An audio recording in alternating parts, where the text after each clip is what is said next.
This version of It's Erik Nagel has been modified from its original broadcast. Content has been edited to fit this platform. Believe none of what you hear and half of what you see. Are you ready? I said, are you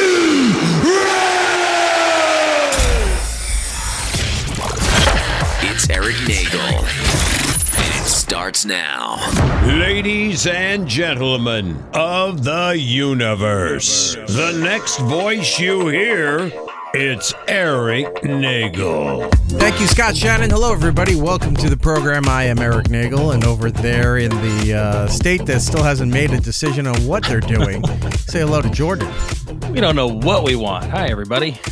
If you're listening on the iHeartRadio app, thank you very much for doing so. If you're listening to us at any other place, Apple, Spotify, other places where you get your on-demand content, do us a kindness, go over there, leave us a positive review. It does help out the program, and we will love you forever and ever and ever. If you want to join us live each and every week as we're doing said program here, hop over to our live rooms on YouTube and on Twitch, and yeah, we're doing the Twitter or the X, whatever you want to call it. It's there as well, but that doesn't really interact. I don't think they got that thing fully set up yet, but Twitter and YouTube, mostly YouTube, head over there and you can join the room. You can throw your money around like a big shot, throw your comments around, maybe we'll answer them, who knows. Jordan, we haven't done a show in a week and a day. It feels like forever, and so much has happened within the span of a week that as you and I were trying to plan everything out today, we keep forgetting what day it is. Nonetheless, what time it is, because the sun is off. It just turns off like a light switch at 4:30 here on the East Coast. You've got yourself the time change, which we don't participate in because why would we? And then you also have Halloween an election happened. that you're not really participating in because you're still not getting your shit together over there. Last I looked, your state is still yellow or gray, depending on what map people are using. It's like, what's going on? Well, they're about 64% now. It's been 2 days.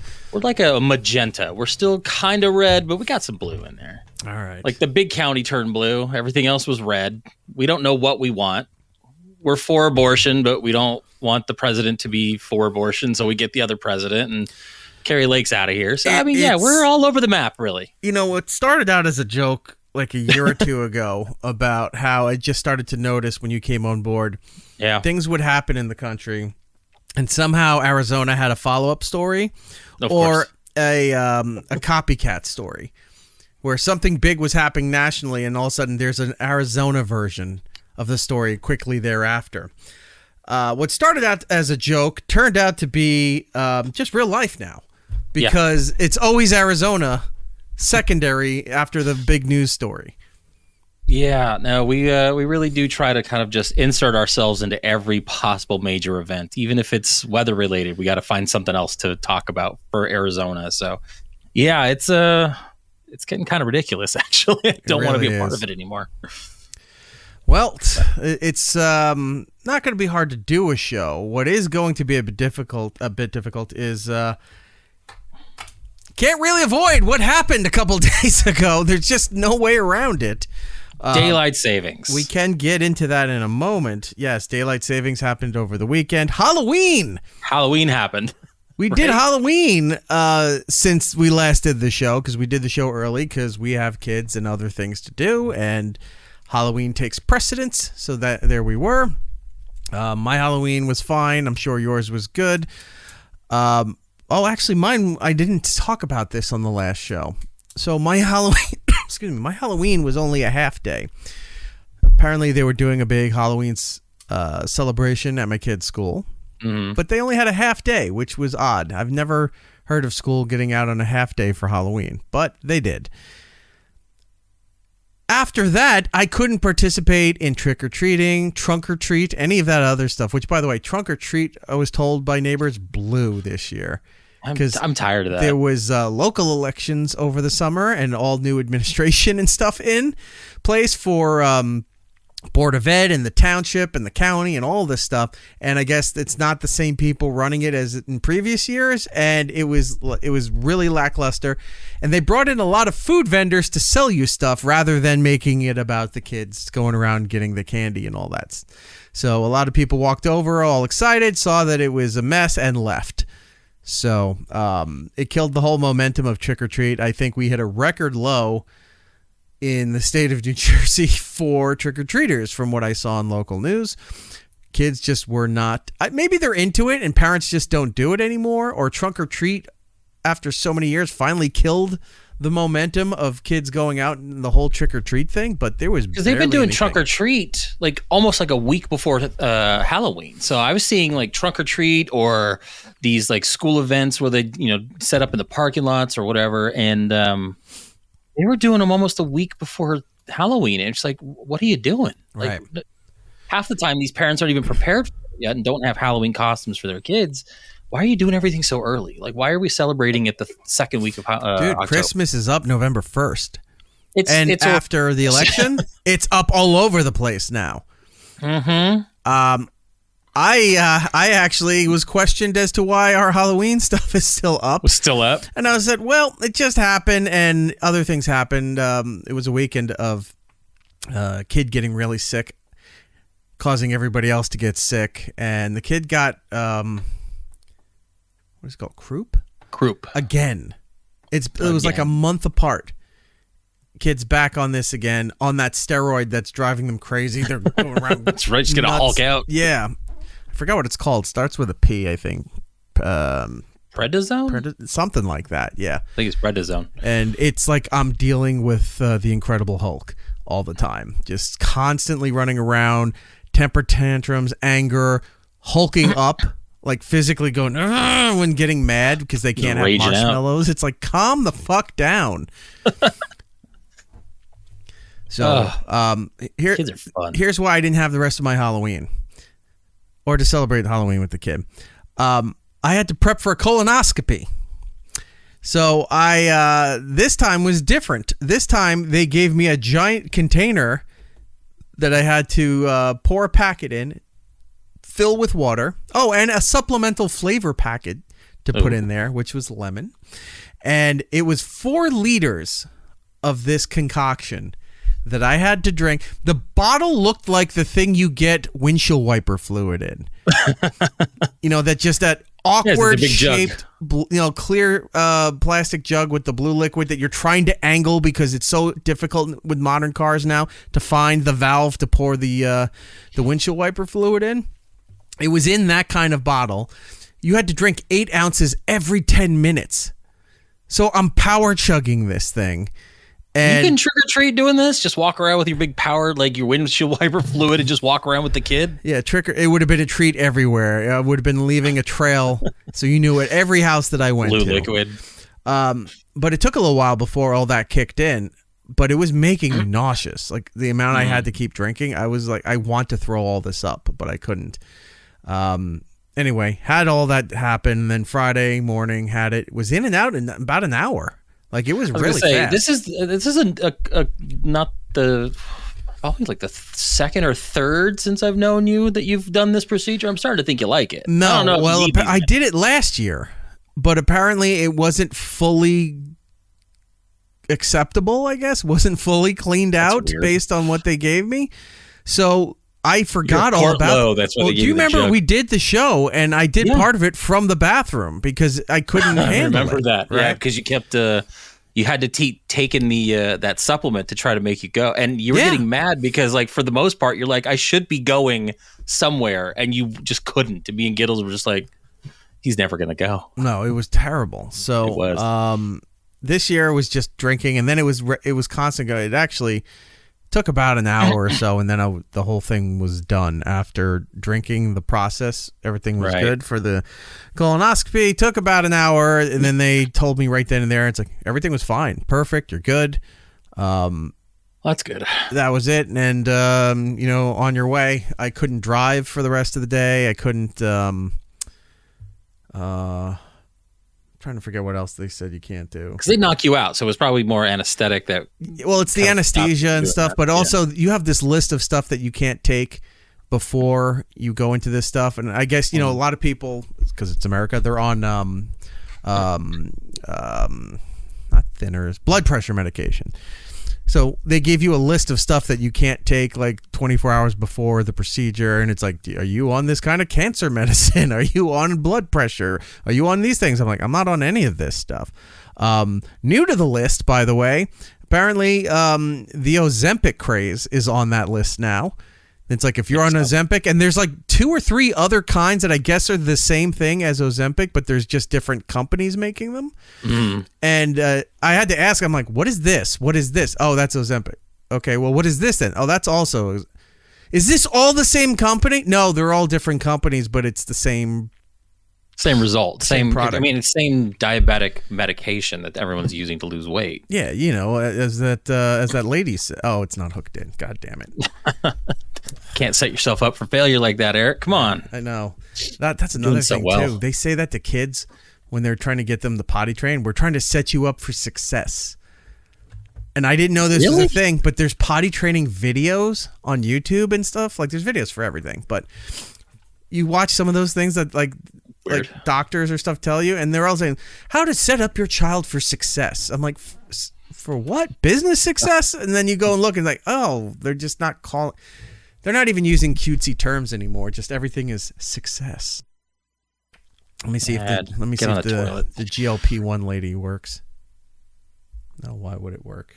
Why would it? Is this the right one? Because maybe it's this one. That's why. I'm not quite sure how something that's just a little tiny prick can be so powerful in so many different ways. Exactly. You know. Right. Just a little prick. Just a little tiny prick. And so, yeah, that's on the list, too, of stuff. Like, there's a whole bunch of stuff that they're like, you can't take this. And I was like, I think kind of people need this stuff. Why can't they take it? Oh, because it could cause internal bleeding. Mm-hmm. And that was more information that I needed to know. I was like, thank God I'm not on these things. But okay, fine. Good to know that there's a list of things that you can't take. Also, there's a list of things you can't eat, obviously, and stuff you can't drink either. You're allowed to have clear broth, which was fine. I was power chugging the Swanson's makes that bone broth that I drank in the little cups. So you're allowed to drink that. That was perfectly fine. So that was my lunch and dinner for the day before. And you can have lemonade and you have to strain it. You can't have pulp in it. So if you're gonna have lemonade, you have to pour it through like one of those strainers that you use for pasta. Sieve, yeah. That's weird. Like I don't think I've had pulpy lemonade really. Like most of it lemonade I usually get, it's not. Like orange juice I like pulpy, but no, if you get real lemonade, not just like Crystal Light or something like that, real lemonade has the lemon pulp in it. So you can't have those things. And then there's all these different color dyes that you can't have before having the procedure. So you can't have red this, yellow this, blue this. It's like basically the nurse was saying, it's like if it's red or purple, you can't drink it. And I'm like, but those are the good ones. So you can't those have are the good colors. Yeah. So anyway, it was fine. I'll say this: if you have to go get it, or you're about to go get it, or even thinking maybe I should go get it. 1, yes, you should. 2, the bone broth helps tremendously. Swanson's bone broth. They have it in drinkable cups. I'm sure there's a couple other companies that have them too, but the ones in the stores near me were the Swanson's ones. The bone broth counts. It's perfectly fine to have, and it fills you up too. That's good. It's just like drinking chicken soup without any of the other stuff in it. And if that's all you have left to that's available, that's what you take, and it's worth it. So buy about 3 or 4 of them, and you're good to go. Speaking of the bone broth real quick, yeah. I just bought 4 packets of the bone broth gravy from Kinder's because they've got all the Kinder stuff out. So I'm gearing up for Thanksgiving. I think I'm actually going to try to overbuy just so I have it because I know it goes away at some point. I'm like, then I crave it. Yeah, I got to get over to the store to pick up. I need to pick up the butcher brine kit and the bone broth gravy because it's just fantastic. And I'm going to get that cranberry jalapeno stuff. Yeah, out this year. Kinder rarely has a miss. I've never had a bad Kinder's like blend. Yeah, they're all good. All the sauces are good. All the rubs, the mixes. Yeah, their concoctions, fantastic. They're not paying us, but I can't recommend them enough. Go buy Kinder's products. Anyway, I got yelled at for having a couple sips of water before. By the doctors or nurses? But the nurses at the facility for it, and they're like, "And you had nothing today, right?" And I go, "No water. No, I had a little bit of water."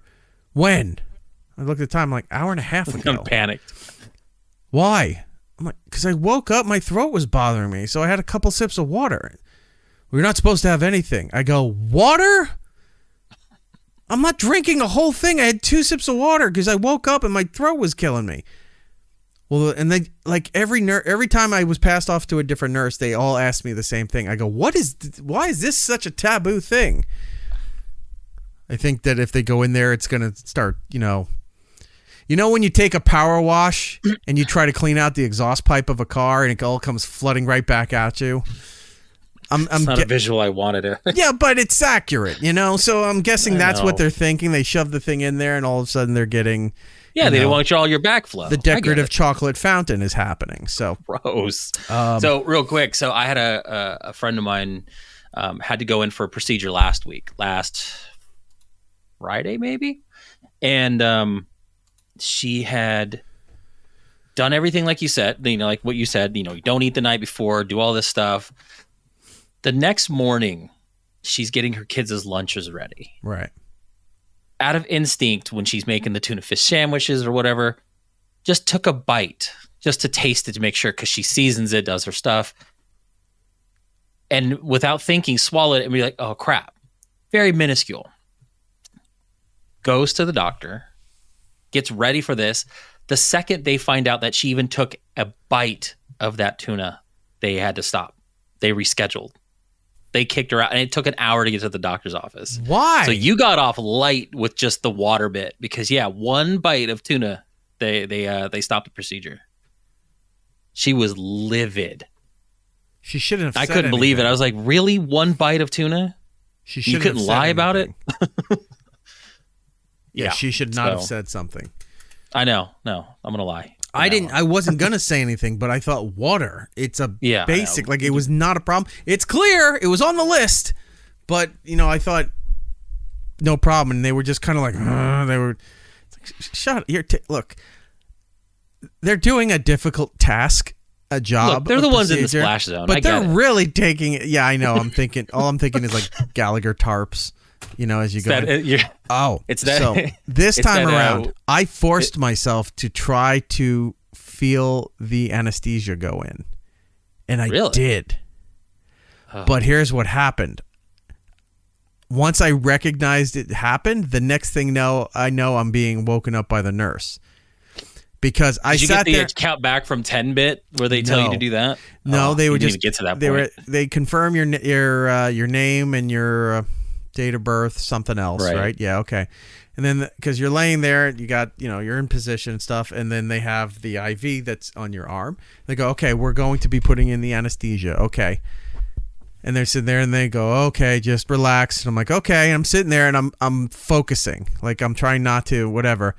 All of a sudden, because it went into my arm, but I'm feeling it here, like the arteries and stuff that are coming through your neck into your face. I'm feeling it go like this, like, depending how you're looking here, this is the right side of the body, right? Coming up this way, and it felt like, when Venom is taking over Eddie Brock? Yeah. As it's coming in there, that's what it felt like. So it's coming up here. It's just taking over your face. You feel it. It feels weird. Like it's not burning, but you can tell something's moving, and it's coming in like this. And I'm like, oh my God, I can feel. Next thing I know, all right, you're done. Get up. What? They come with a little juice box and I forgot what else that they gave me. I got up. I got changed. I left because you can't. You got to have somebody pick you up. And then you're not supposed to drive for 24 hours, and that was whoopsie because like 6 hours later I was heading out doing stuff. But so in and out, all clean, no problems. Everything was good. I don't have to come back for like another 5 years or something. So, that's good. All done. Clean bill of health, always good. That was my Halloween, and after had Sounds that. Intrusive. Then the weekend, kid was sick from Halloween and got everybody else sick, and I was fighting it, and I don't even know what else I did over the week. I've gotten to the point where, unfortunately, I've turned into Giddles in a little bit. Where the last few weeks, I haven't been watching anything. Now, there's stuff I need to watch, but there's just been so many other things happening. So, unlike him, where he just won't watch anything that we ask him to watch so we can discuss it, I'm in a similar situation where I haven't watched some of the things that have come out because other things have been happening and other things I wound up watching. I still have to finish the Penguin. I'm only on the halfway through the 3rd episode, and I think the series is done now, right? Sunday's the season ender. Okay, so I'm going to try to catch up and then get up to Sunday to see all of that. Good, because I'm caught up and we got things to talk about. Okay, yeah. So yeah, I need to get to that. Apparently there's a couple of I can't remember. There's a couple of programs on Apple I need to check out. We'll talk all about that in a second too. Okay, so the weekend happens. Anything happen with you over the weekend before we get into the main stuff?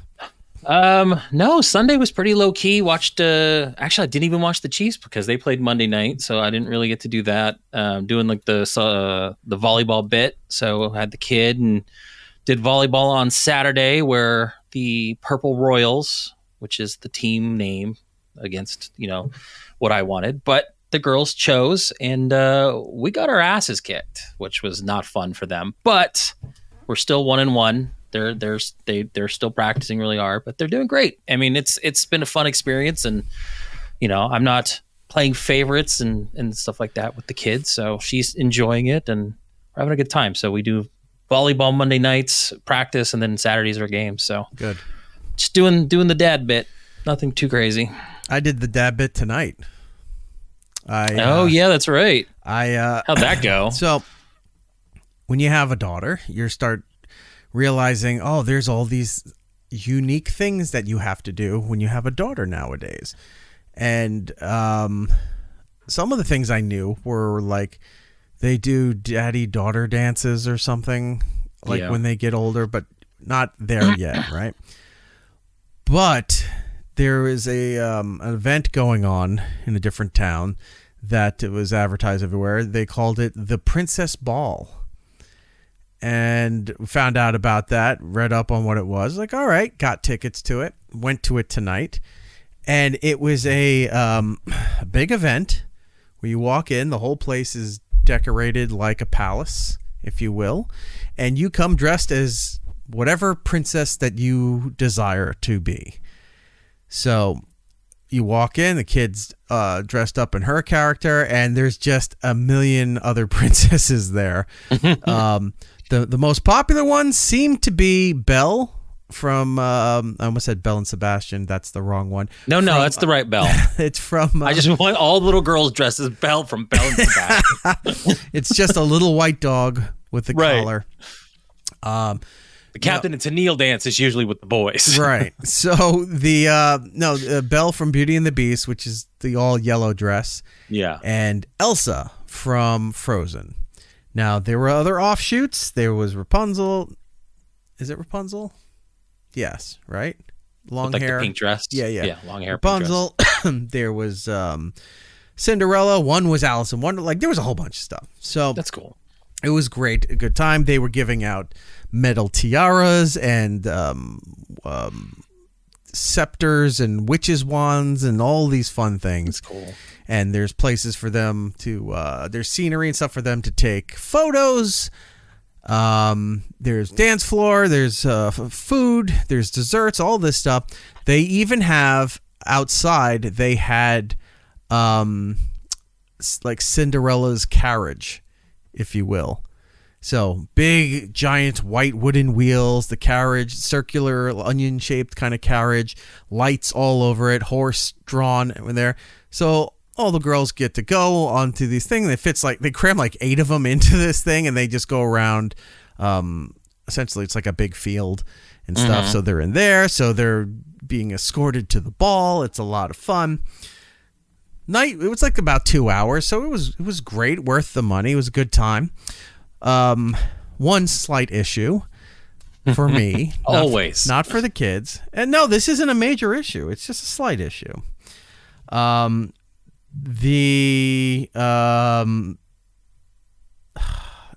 he knows I'm doing a show, and he's asking, "Hey, you got a second to talk?" No, I don't. The music that was being played. I was gonna say. I remember you sent me something. I'm like, So, it's got to be the music. I'm listening to, they had upbeat dance songs, modern stuff mixed with Disney princess songs, and it was good. I started paying a little bit more attention after I heard one song, and then I have about 5 or 6 different songs that were completely inappropriate to play for a room crowded. I think maybe like the oldest kids in there were maybe 6. Like you're talking Like 2 little to, kids. 2 to 6. Obviously parents there, but all the kids that were participating 2 to 6. The music that was playing, the DJ, you're hearing music from Frozen. You're hearing music from Moana. You're hearing music from... I just saw Tom's... God damn it. If he started playing that, I'd have zero problem. If he started playing... See, I would have... Tom in the chat saying, did they play Rob Zombie's Dracula? I would have been all out there. I would have been kicking and going for it too, but no, it was not that. The first song that threw me off a bit, because I'm like, oh, this beat's good, and I can't really hear, because when you're in a giant room that I guess could also be a gym or a bingo hall or something like that, right? Concrete sound bounces around. It was a little hard to hear. The music is upbeat. I'm like, oh, this song's not bad. And then I recognize what the song is. They're playing Hot to Go by, I forget her name. Chapel Roan. El Chapo Libre. El Chapo Roan. Yeah. So I'm going to call her El Chapo Libre. They're playing Hot to Go because all of a sudden I'm hearing them going H-O-T-T-O-G-O. And I look around. Were you doing the dance too? No, just but like my head's bobbing, but I'm sitting there. And then when I started to realize the song, I look at there's like one of the moms that's sitting next to me. And I look over and I go, do you know this song? And she goes up and she goes, oh yeah, this song. I go, do you know what this song's about? And she's like, no. And I said, it's about being ready to go party and have sex. Like you're an easy pickup if you run into her at a party or something like that. She's hot to go.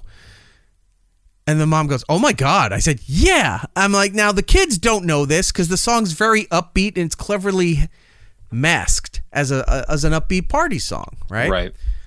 But he played it within 2 hours. It got played 3 times. Why so many times? I don't know. Did he not have WAP by Cardi B? No, but I'll tell you what it was followed up with. That would have been great. I don't know who sings. I should look it up here. What do you got? Let me just look up who the person is. Okay, it's a song by Paul Russell called "Little Boo Thang." Like, you're my little boo thing. It's another song. The music is from something else.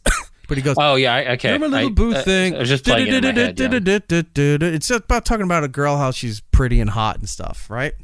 Right. Not as bad as Hot to Go, but still questionable as why is this being played. A little bit later, Fireball by Pitbull.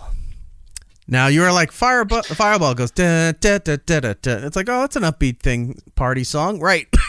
But there's a couple of parts where he's telling women to take all their clothes off, and the beginning of the song is like, he goes something like, when they say,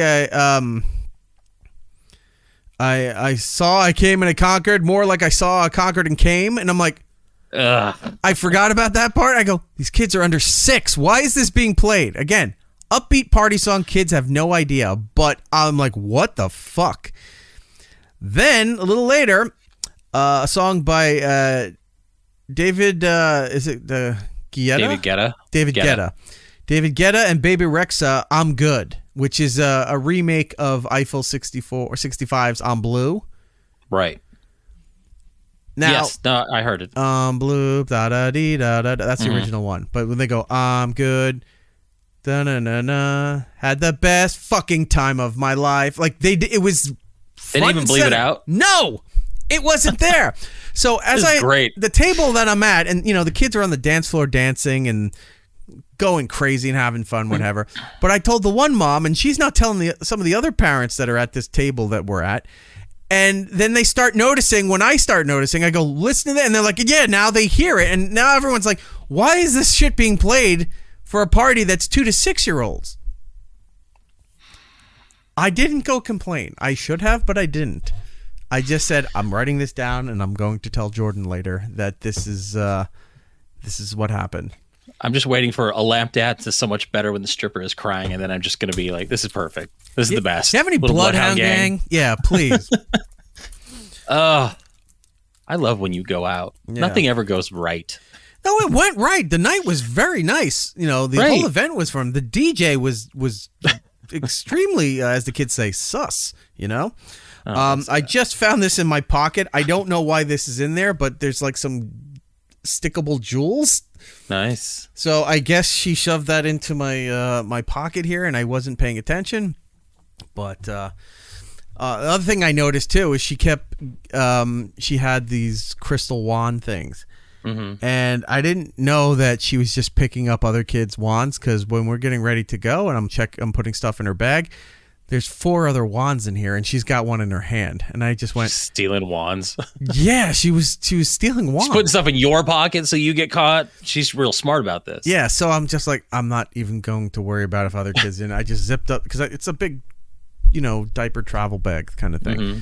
So I just said, whatever, going home. So she's got 5 of these wands, 2 tiaras.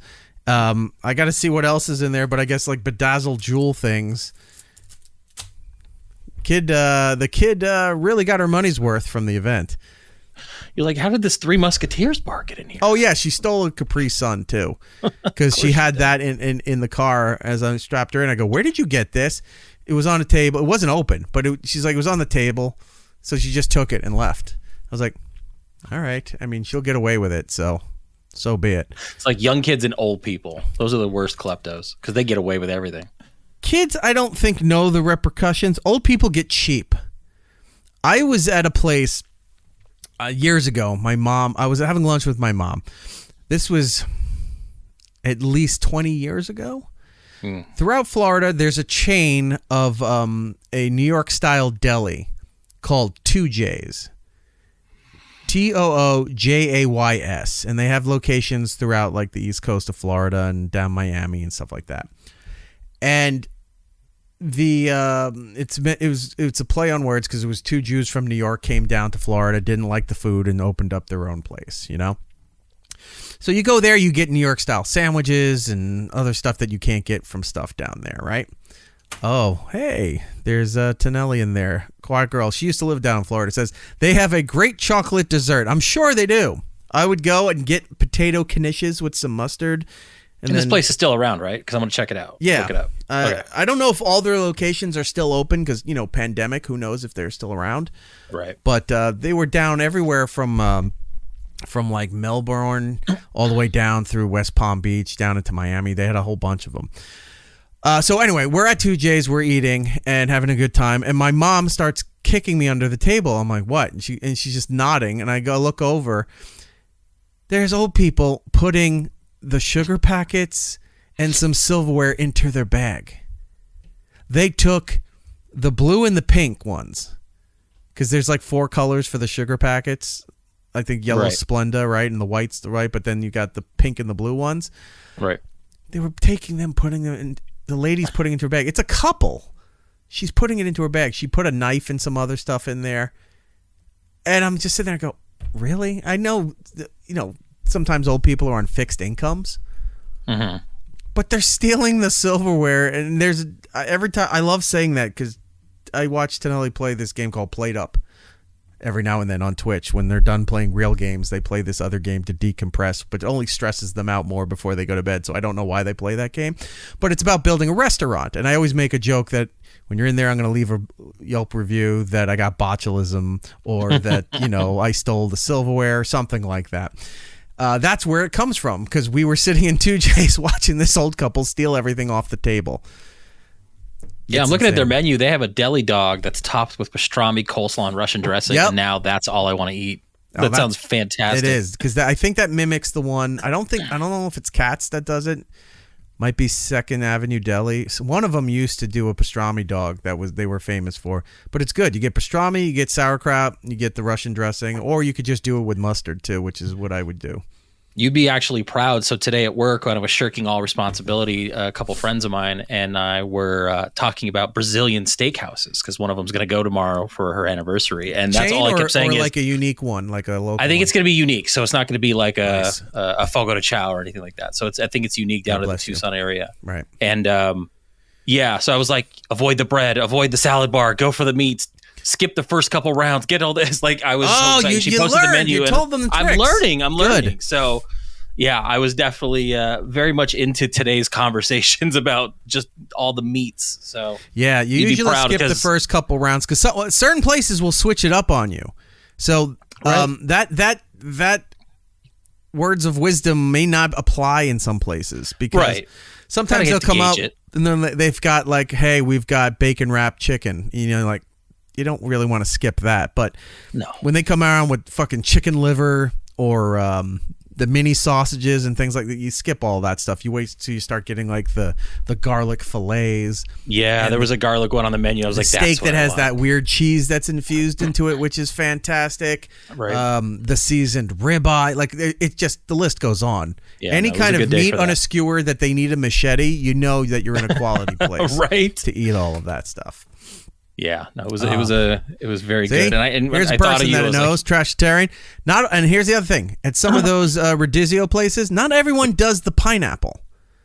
No, not all of them do. I've been to a couple that don't do the pineapple. So when you talked about it, I was actually kind of upset that I didn't have it at the one that I went to. I was like, oh, that sounds really good. So yeah, it was a good conversation. Now I'm in the mood. Like I want to really go. What are you reading? What are you reading over there? What now? Oh, I just got notice that I didn't want to get. All right, we'll get to that in a second. It involves fun. The radio layoffs and all that. All right, I'll get to it in a minute. Let's finish the happy thing here. Yes, the pineapple at the end. Happy food. That's the only thing I would say make room for. Like when you feel like you're about done, it's like, all right, cut it there because you want the pineapple when it comes around. They give you the little tongs. You're peeling it off. Get a couple pieces because if you might think it's like grilled pineapple, but it's dusted in cinnamon. Oh, it's so good. It's so good. I know. So good. I'm in the mood. I think after the first of the year, we're gonna get together and get some rodizio. Yeah, be good. That would be. Now I want that too. I'll get you the pastrami dog, and you get me the grilled pineapple, and it'll be perfect. Be a fair trade. All right. Princess Paul. Do we want to get into that, or do you old people stealing stuff? Why did I talk about the old people stealing stuff? Oh, we were talking about your kid being a klepto, and I said right. old people get away with it, young people get away Princess with it. Ball. Okay. Yep. Done. Segmented. Moving on to something else here too. Before we, because we'll touch on some of the election stuff in a second here. This other thing I need to address because it's kind of major news in our world and it's affecting a lot of people. Mm-hmm. And it was just announced that Dr. Pepper is now the second leading soda in the United States behind Coca-Cola. It knocked off Pepsi. And good. I could not be happier for it. I was like, good. Yeah. Now, yes, that is a bait and switch because there is other information coming, but I wanted to soften the blow here a little bit by talking about this. So, yeah, we've heard this for a while. I think we reported earlier in the year that Dr. Pooh, geez. Colonoscopies. That's it. Dr. Pooh is the title of the show. Oh, that's gross. Dr. Pooh is number 2. That's the name of the episode. That's the episode name. Oh, good. We got it out of the way. We don't have to worry about it later. Oh, that's the worst. Good night, Let's everybody. Goodbye. Let's reset. Goodbye. Yeah, I'll reset with this. Just the worst. Remember how we've been adding to the unintentional sexual quotes from commercials and stuff? Yes. Of course, the most famous one, the overnight oats. You need this in your box. Whoop. Of course, it's doing that. Try it again here. Cream pie, trust me, you need this in your box. There you go. Okay, right? And then that was from the overnight oats. Then we found that GLP-1 commercial, which is like Ozempic. I'm not quite sure how something that's just a little tiny prick can be so powerful in so many different ways. Right? Well, we found a new one in the most unlikely spot last week when we were watching that guy do the pickle sandwich review. That's right. Jimmy John's. So which I almost went and got, but I didn't. We add this to the board now. It's so hard, it's so huge, and you can't get your mouth around it. It's too much. I completely forgot. So that dumb doing the pickle sandwich, he's just sitting there showing it to you like he's fascinated by this giant pickle that they turned into a sandwich. It's so hard, it's so huge, and you can't get your mouth around it. It's too much. It is too much. Oh, God bless you. That's fantastic. Right. So yes, Dr. Pepper knocking off. my dick in. There you go. Dr. Pepper knocks off Pepsi is the number two beverage in the United States as far as sodas go. I couldn't be happier. What is unfortunate is that I gave soda up back in June, so I can't really go and celebrate. Tom in the chat knows. Big cheers from Erik, who doesn't drink soda anymore. I know. This is my this and my other. I don't have the other one here. The other one has my black tea with lemon. This usually is my water or my Crystal Light, sugar-free stuff. So yeah, the soda and everything. By the way, all the combined efforts of work and stuff this last several months, maybe almost the year, and with the dropping the soda, down 30 pounds. Damn, good for you. Yeah. Yeah, I've been trying a little bit better. I'm only down about probably close to 10. And it sucks because I'm at a point where I don't notice it. So it's like it doesn't I'm feel noticing like I lost it. 10. I'm noticing it. Yeah.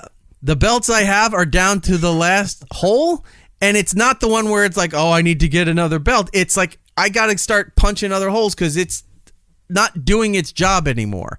I'm wearing jeans with a belt, and I can go out in the hallway and start dancing Steven Tyler PJs, and everything goes shaking right down to your ankles there. When Homer was amazed that he's down to the original notches. Oh, that's what I should pull. Look, I'm down to the original notches that came with the belt. Barely used. So Christmas is going to be all new clothing, so that'll be fun to do. Good for you. Okay, moving on. So that message that I got. I'm going to do a different special about this, but since last Friday, there's been another massive round of layoffs for the radio industry, and mostly has been iHeartRadio, our thing here, which, by the way, I just noticed our logos are not on here. Whoops, I selected the wrong background. I think I put the background in before you got in, so that was on me. So this is on you. There it is. Yeah. So who knows? One day, if you see right there in this corner right there, one day it may be that. We don't know. But for now, it's still that. Anyway, so Friday, massive layoffs around the country. A lot of salespeople, salespeople in New York, Los Angeles, national salespeople. Then Monday comes around, and I start seeing from people that I know, acquaintances in the business, that they've lost their gigs. And it's not just individual people. Full morning shows were getting blown out. The morning show at Rock 95.5 in Chicago, gone. My friend Erik, who does a show out at Salt Lake City, he's the one I told you that has to cover the Utah hockey team. Remember? Yes, I'm aware. Yes, I'm aware. By the way, love this guy because he's happy. He's not happy that he lost the gig, but he's happy for the opportunities. He is happy to now get the hell out of Salt Lake City because he just was not adjusting to it well. Good for him. And doesn't care about the Utah hockey team. He had to for work, but he doesn't have to going forward. And I laughed. I'm like, I got to tell Jordan that. So yeah, him and his co-host lost their gig. Various other shows in medium markets and stuff lost their positions. Then it came out that iHeart was documented as contributing soft donations is a term, I guess it's called. It's legal, but it's more like, should you be doing that, I guess, towards PAC groups, I guess, for the re-election of Ted Cruz.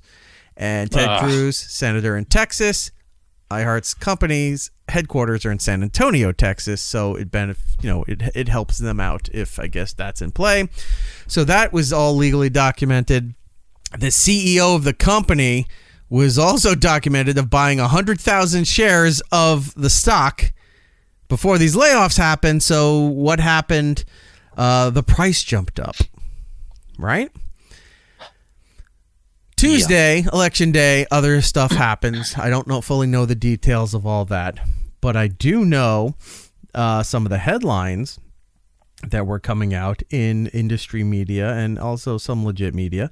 It seemed they were doing this to hide behind the election so that it wouldn't be drawn bigger attention to everything going on. On the same day, there were two headlines. One says, report radio's top group among top music stocks to buy, and one is iHeart. The other headline was significant cuts underway at iHeartMedia. So buy our stock, but we're laying everybody off. Yeah. Okay. So that happened. Then today, it was announced, $1 billion earnings for quarter 3 for the company. So their profits are going up. Their stocks are going up. They've been doing layoffs nonstop since 2019. And that's weird because I thought they had an operating loss of like $910 million as of, I think, last Thursday. So like that is so weird to come out and say, after all this has gone down, that you've posted that big of a gain. Right. That's weird. And it's going to be even more come next quarter now because these cuts were not during quarter 3. These are all happening in quarter 4. So, not making this up. You can look it up. InsideRadio.com is one of those credible places to go for this. iHeartMedia reports a nearly 6% quarter 3 revenue increase. Let's see. Yeah, they're up. There's all the breakdowns and stuff here of how they're up all over the place here. And so they had a substantial increase for quarter 3, laid off so many more people, and now end of quarter 4 is probably going to do well because they've probably got all their Christmas advertising and everything in, and they've flipped most of their stations to Christmas music already around the country.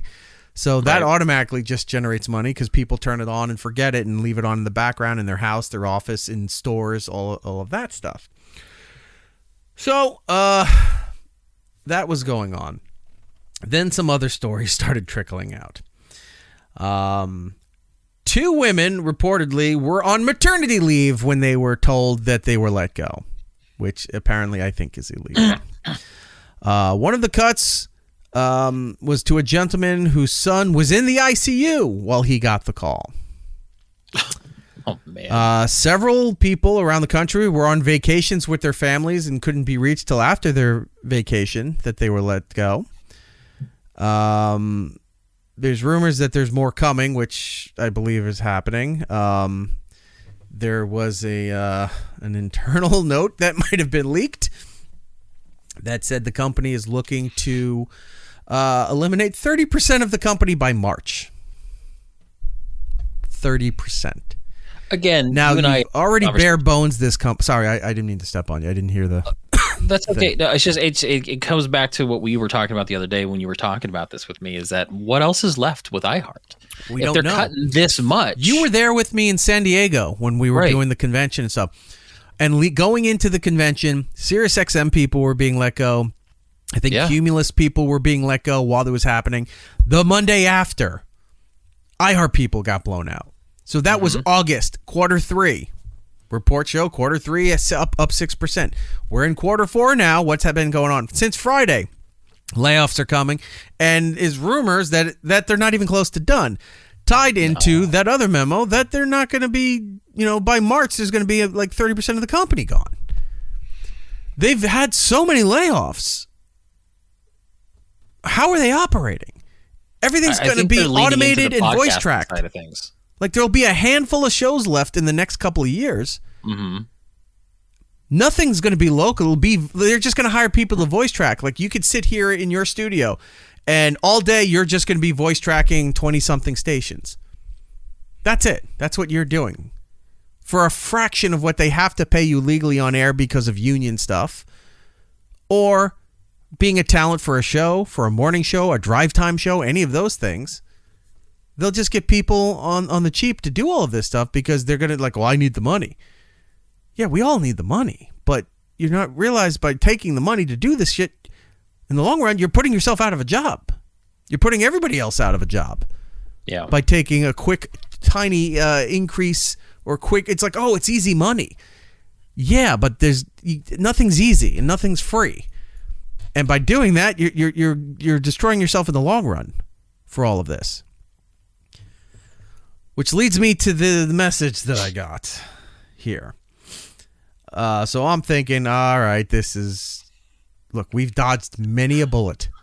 This is when you hit the button and the logo goes away, and it's like, that was very dramatic, Eric. I always said it's like we're the Milton from Office Space. They just forgot. Yeah, they just moved us to the base, yeah. That's fine.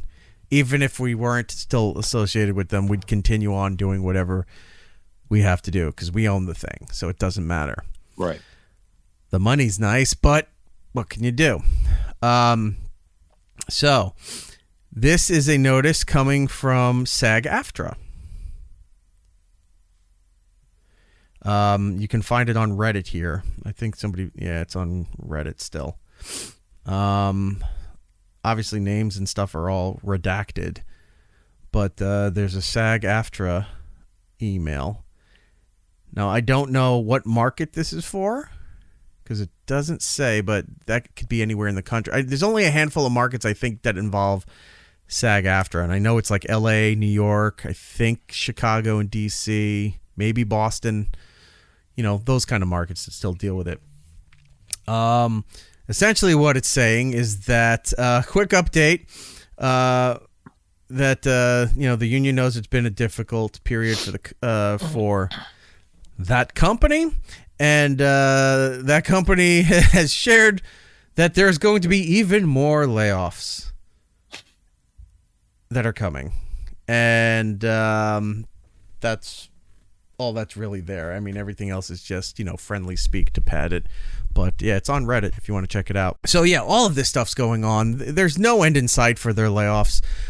Radio is a problem now because it's not a matter of, oh, you're not talented enough to do anything anymore. You're not good enough to be hired for anything, or you've said something in the past, or your shows that you've done in the past are no longer. It's not even that nonsense anymore. They're not hiring anyone anymore.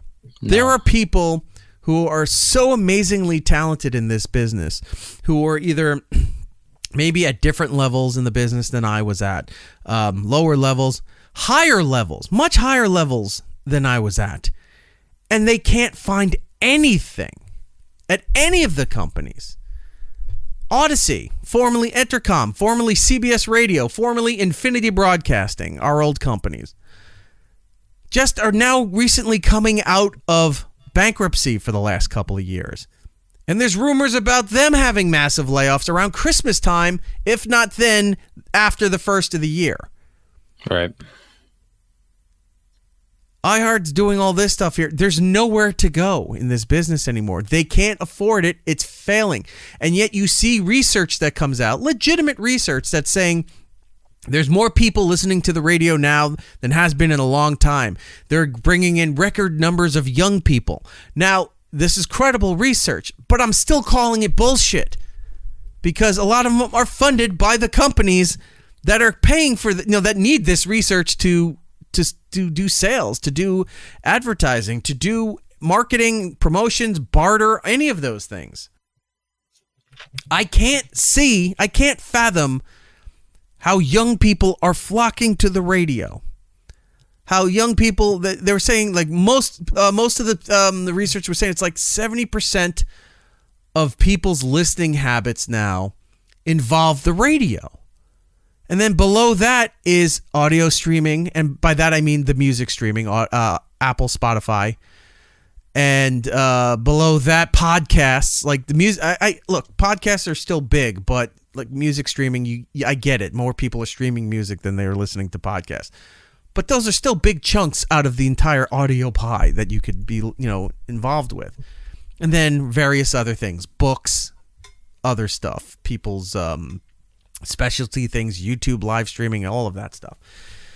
So they still put it out there. Radio's doing fantastic. Radio's doing this. Radio's doing that. Record profits, all these things. Yeah, but you've got no programming. I listen to the radio. I think I told you this last week. I was in the car. I was going to Target.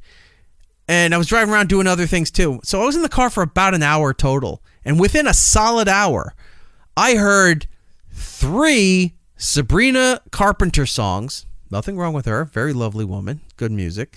And then 3 El Chapo Del Rey songs, whatever her name is. Oh, you got it. You did it right. So it was Hot to Go, Pink Pony Club, and now there's that other song that is just about how she's guilting a woman for that she won't leave her husband to come run off with her. I forgot what it's called. Have a Good Life or Enjoy It, Baby. Something. Like one of her new ones, yeah. But those were like the only 2 artists I heard, and there was 6 songs within an hour. Granted, they have their fans. People like that. But younger people know that this is somebody else's playlist. They're not going to sit and listen to somebody else's playlist if they don't have to. They might have a friend that they trust and listen to that. They have their own playlists.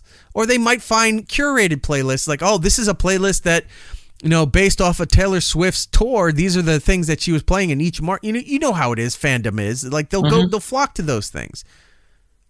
But if you go, hey, I got a great playlist, you should listen to it. Most people aren't going to do it. By the way, go listen to Jordan and Eric's summer playlist available on Spotify and Apple. I know. There's the Erik version and the Jordan version. You can find it there all under It's Erik Nagel. Go and take a look. Do we still I'm actually excited. We're going to hit that end of year wrap up where we can try to see where our music tastes lie this year. I can guarantee you my end of year wrap up stuff is going to be a lot of Gabby's Playhouse, Doc McStuffins. Anything. My kid takes my phone and in the car. I'm excited. And that's what we're listening to. So I'm going to have to make up a lot of my top 10 because it's all going to be related to her stuff. Anywho. So back to radio. It's not for a lack of that there's not talented people. It's not for a lack of trying. It's not for a lack of creativity out there. Companies don't want that anymore. And the same is applying to network television, where networks used to crow about, like NBC, our must-see TV Thursday night lineup was the big end-all be-all for NBC. Behind, at one point, Johnny Carson, behind Letterman, behind Leno, The Today Show. They had all these big staples. Then Thursday night lineup was their big moneymaker for primetime stuff. Because those were all shows that you would only find on NBC. It was always promoting NBC. Mm-hmm. Now, it's not that way anymore. It's not the network comes first, is the branding, and then here's everything the network has. No one cares about the network anymore. Now it's all about the individual shows. So if you got these shows, you can say, oh, we've got all these things, but it's only on this network. No one cares. Because not everybody listens to those shows. Some people listen to some of those shows, and that's the ones they care about. So that's what happens. Like when Call Her Daddy goes to SiriusXM. If SiriusXM goes out there and goes, here's all the great programming on SiriusXM, no one's going to give a fuck about that branding. But the fact that you've got Conan O'Brien, there's a bunch of people, there's Conan's fans that are listening to Conan. Alex Cooper's Call Her Daddy. They're already there. They're coming with her. It has nothing to do with the network other than you're paying an obscene amount of money to put ad sales, advertisements and stuff on her podcast and her mini podcast network that you're absorbing. Mm-hmm. That's it. But nobody's sitting there going, don't you just love the shows on SiriusXM? Don't you just love the shows on iHeart? What shows? I don't know what shows you're talking about. Oh, do you listen to Elvis Duran? Oh, yeah, I love Elvis Duran. Do you listen to the Woody Show out of LA? Oh, yeah, I love Woody's show. Do you know they're on iHeart? Oh, okay. I just know they're on my local thing or I find them online. The network branding doesn't matter anymore. The show branding, the content branding is what's important. But Radio's not giving a fuck about that anymore. And network television's not giving a fuck about that anymore because look at what's on network primetime. It's all cheap, easy programming that you can buy. It's game shows. It's competition shows. It's all of those things that cost next to nothing or very little to produce all of those things. And they don't mean anything because the second they have a winner, you got the golden ticket. You won. The confetti's coming down. You won the big prize. Oh, great. Within 30 seconds, the host is coming out on stage. Thanks for everybody for listening. We'll see you for season 25, blah, blah, blah. The person just won, spent an entire season working their way up to win that thing. And at the end, what's his name? Terry Crews comes out there on America's Got Talent. And I almost said Greatest American Hero, but that would have been a better show. William Cat and Terry Crews? Yeah, he's just coming out with feats of strength and, it would have been hilarious. He comes out there, thanks everybody, we'll see you for the next season, blah, blah, blah. That person, that group, whatever, spent all season trying to compete and win. They just won. You cut them off and ended the show. It meant nothing to those people, and it does nothing for their careers. Anyway, these shows, it always about, I need to own the content. I have to own the content. Networks need to have the content. Now, they just want to, who's popular and who's famous right now? Great, let's throw a bunch of money at them and license their stuff. We don't even own their stuff. Let's just license it to go forward. And it's like, so we can get a percentage of the money they're making from the ad sales. That's all it is. And radio is not even giving a fuck about, this is our big morning show in New York or in Chicago or in Miami or in Las Vegas or in Detroit. It's like they don't care. It's like we got a handful of shows. We'll just put them on every station we have, and we don't care what the results are. As long as we can put the ads in there, that's enough. Are people listening? Yeah. Do they like it? No, but they're listening. Okay, that's all that cares. So good people in this business are getting blown out, and there's nowhere to go. There's nowhere to go. And it's not for a lack of trying. It's not for a lack of talent. There's just no availability anywhere. And with all this downsizing that keeps happening, it's less and less likely that anybody's ever coming back. I hear all the time, and the rest of us all hear this too.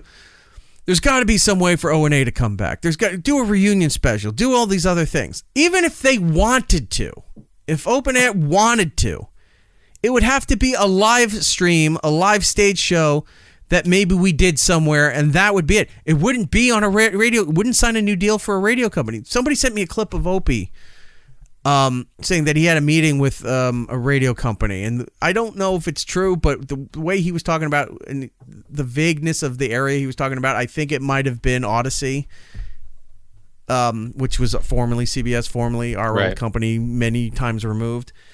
And he said the deal wasn't good because they wanted him to rebuild a show like Opie and Anthony without Anthony, to do a show, get somebody else on there, build something around there. But he said the money was next to nothing. Now, if that's true, I don't know if it's true, but if that's true, that's exactly right, because there's no money and they're not going to put him anywhere. He's never going to see the contracts that we used to get. It's not going to happen. At least not with radio. No. But doing it now with podcasting and streaming leads me to this. We saw this past year with these $100 million deals, with the election, Kamala Harris going on Call Her Daddy. I think she went on something else too, but I'm not remembering, but Call Her Daddy. Didn't really give her the boost they were hoping, but it did get the reach that they were looking for because of her show. She's a podcast currently with Spotify right now. She's not over at Sirius until January, I think. She went on that.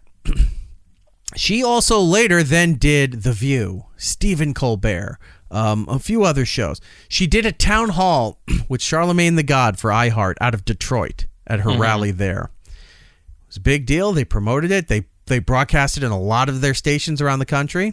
It did nothing. Now, that wasn't for lack of Charlemagne's talent or ability or anything. It's the medium. It did nothing. It moved zero on the needle. There were not clips put around anywhere. She did a handful of phone calls and live stuff for radio stations in certain markets.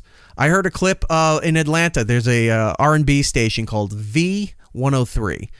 And she called in there day of the election. She called down there because Atlanta, Georgia, the whole state was going to be a big contested swing state for them.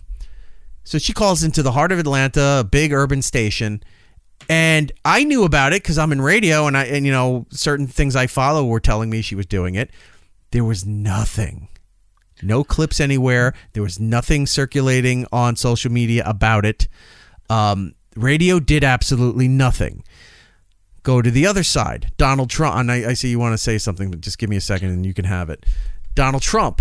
Wait, is it relevant to what I was just saying here? Well, she did. She even did Howard Stern, and that almost got no run. Yes. And you would think Howard Stern would be the big yes and run no. Yes and no. Her on Stern did really nothing for her. Right, that's what I'm saying. Like, on Stern, the video clips went everywhere. The little clips they kept putting out were being circulated on social media because I was seeing them on TikTok. I was seeing it on Instagram, clips on Twitter for all that stuff. So in that way, the video of her on Howard had more reach than her being on Howard had reach. So you're right on that. Go to Donald Trump. And we find out that, you know, he credits his son and a few other people around him for this. They went a different direction because they know he was not going to get on the Tonight Show. He's not going to get on these other shows. So he went a different route. And they put him on some podcast that made sense. They put him on some podcast that didn't make sense. They put him on Logan Paul's Impossible or Impulsive, whatever that thing is called. That got a lot of attention. He did Theo Von's podcast, got a lot of attention. He did this other streamer, Aiden Ross, who was big on Kick, right? He's the one that got Andrew Tate in trouble because he revealed where Andrew Tate was in Romania, and then the cops raided him. They raided his house, right? So this guy was just like a big streamer. I think he was, Quiet Girl's right. He was banned on Twitch too, but he owns like 30% of the company for Kick. He's just one of these weird influencers that people like for some reason. Trump went on Aiden Ross's show. He went on The Undertaker's podcast because that ties into wrestling, where Donald Trump has a lot of ties to boxing and wrestling. He did. Who else did he do? He did Undertaker. Andrew Schultz's podcast. Got a lot of attention out of that, and it cost Andrew Schultz his taping venue for his new Netflix special, which is hilarious. Then finally, to top it off, days before the election, he goes on Joe Rogan. Does a little over 3 hours, unscripted, unedited, just there. And then flew from there to go to a rally. All that being said, showed that podcasts and streaming, this was the year that exceeded traditional radio and broadcast television. Late night television, completely irrelevant. It doesn't matter anymore. It can still be entertaining if you're watching it for certain things, but as far as relevancy, it doesn't promote your material anymore. It doesn't promote your movie, your music, anything. It does nothing. Other news programs, even though it's the news, doesn't have the reach that it once did anymore, or at least the impact that it does from doing those things. Yeah, because she did 60 Minutes, which got a lot of backlash for because there was two edits for two different shows. Yeah, that caused a big hoopla for her. But it just goes to show, because look, there was a clip that circulated on election night. I believe it was an NBC reporter, and was in your area. We were both watching live. You and I were both watching live, and I had sent you a text and basically said, you know, they just did something where they interviewed some guy from ASU, and it pretty much, he was like, I'm going to vote for Trump because I saw him on Joe Rogan, and because she chose not to go on, that solidified my vote. And I'm just sitting there going, I'm upset with the world. Like, this shouldn't be what is influencing people to vote a certain way.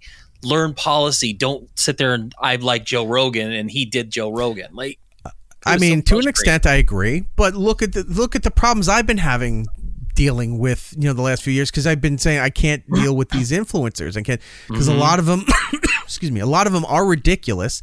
A lot of them are valid in what they do, and good on them all for being able to find a niche and finding an audience and making as much money as you can. I would never knock anybody for doing that. They might be fucking assholes like that Jack Doherty guy and a couple other people, Tana Mojo, just vapid brain dead idiots who were just disgusting people, but they're making millions of dollars and selling out theaters for their podcasts and whatever.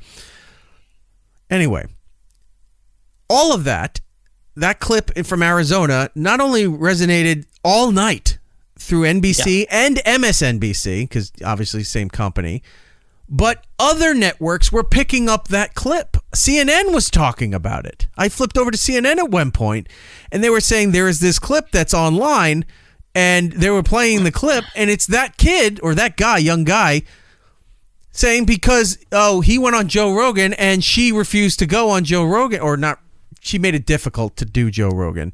Right. That changed a lot of people's minds.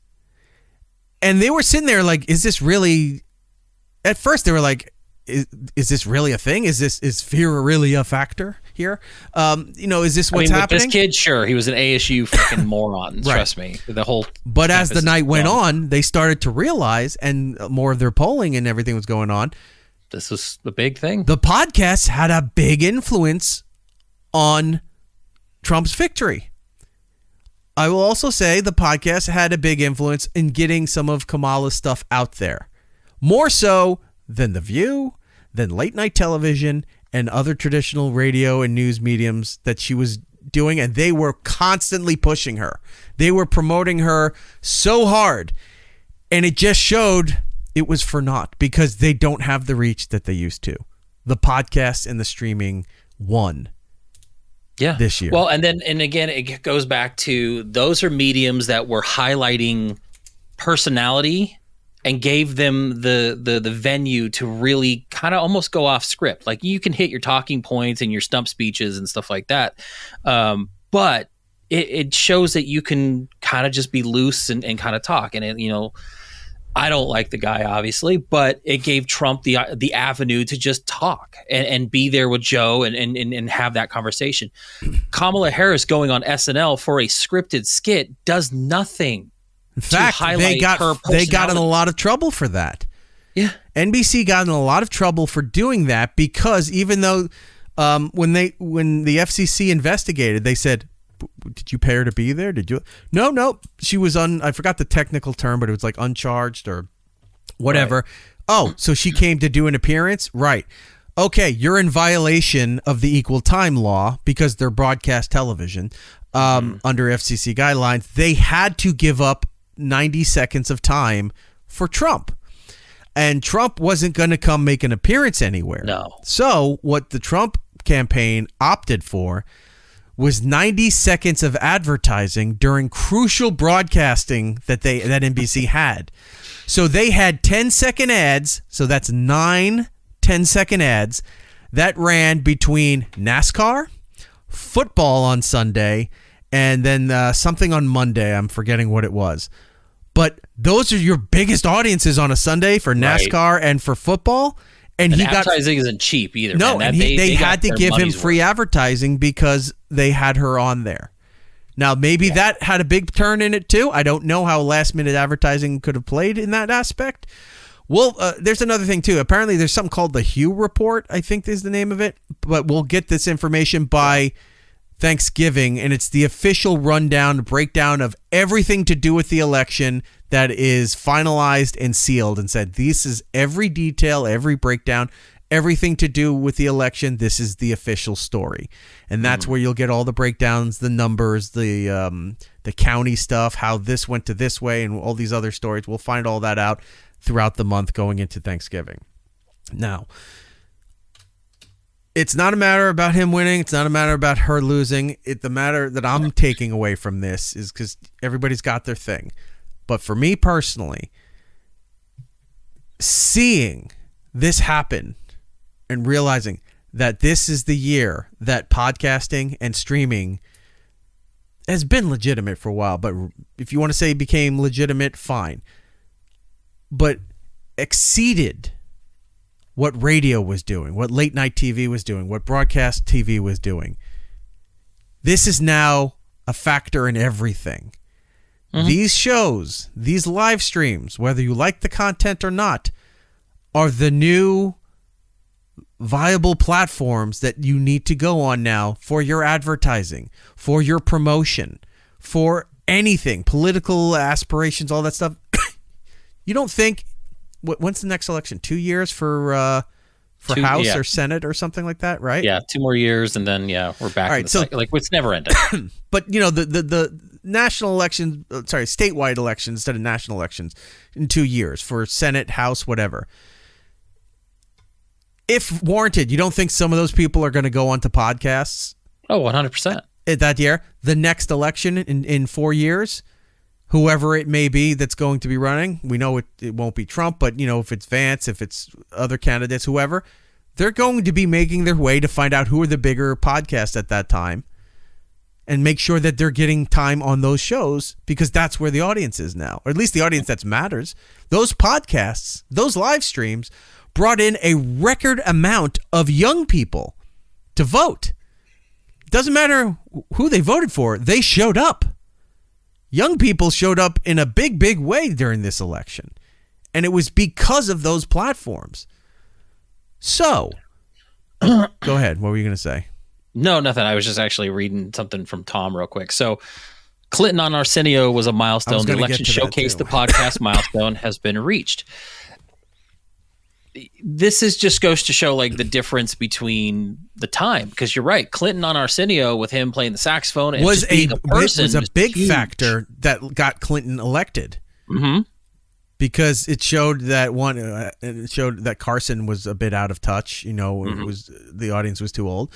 But two, it showed mainstream media was a bit out of touch with all of that, and he went on the hottest talk show at the time. Arsenio was massive. Huge.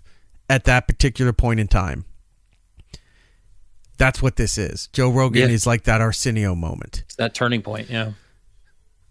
So with all of that said, and that understood now, and these unfortunate with these radio layoffs, and they're going to keep coming off.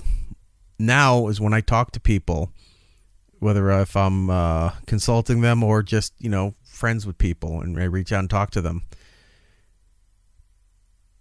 Enough with radio, and this is coming from me, who my entire life has been television and radio, from a kid calling into stations to interning when I was in high school and college, working at NBC, working at radio stations. Wasn't your dad in the industry? Like, I mean, he was in the music industry. That was okay. So it was the music side of things. He went from music, and then he left and went to finance and did finance for the rest of his life. TV and radio is all I've ever known and ever done and all I've ever worked for and worked towards. Like, there was a point in my life where I knew everybody in every market, in every situation. I knew who a producer was for a show. I knew what to, where to go for this content, that content. A lot of the bits that we did on O&A, if we had to find out stuff about other shows, I had that information. I knew where to go to get it. I knew who to find this stuff. I knew how to get their production. I knew where to get this stuff from. Now, I can barely figure out who's anywhere. Like, I don't know anymore. And it's not from being out of touch. It's just there's nothing to be in touch with. Everyone's gone. Right.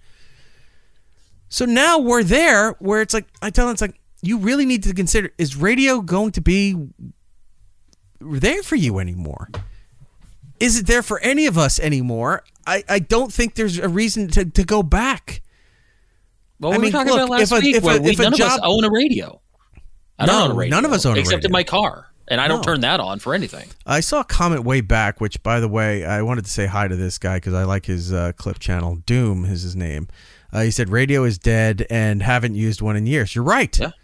I use it in my car. I have the New York news station, 1010 Wins, but it's on the FM frequency, our old frequency, which used to be K-Rock. So it's 1010 Wins on 92.3. I have that on just because they update the news cycle every 20 minutes. So I listen to that and there. Mm-hmm. But then when I've done with that, It's all right here on my phone. I go to streaming something on YouTube. I'm listening to a podcast. I'm doing music stuff. Like, none of it is on the radio for me anymore. All the dashboards now have the apps built in to the car. So you could just program everything there. It's like, oh, here's my Spotify dashboard. Here's my Apple dashboard. Here's whatever. It's there. I just listen to like playlists that I make, or just music on whatever. Like I don't even know who's on local radio here, let alone any nationally syndicated shows. Like I know a handful of national people left, but local, it's almost impossible for me to tell you who's on in any market anymore because I don't know anybody anymore that's still there. Right. Very few and far between. So many great people I know lost their gigs for no reason, and they're done. And they don't want to be done, and they're not even close to being done professionally. But there's nothing there for us at all. You're never going to, any show that you loved, any personality that you loved, is not coming back to radio. It's just not happening. There's a part of the iHeart layoffs was a show up in Boston, and we featured them on O&A once or twice. It was called Toucher and Rich. Big morning show in Boston. Huge ratings on a sports station in Boston.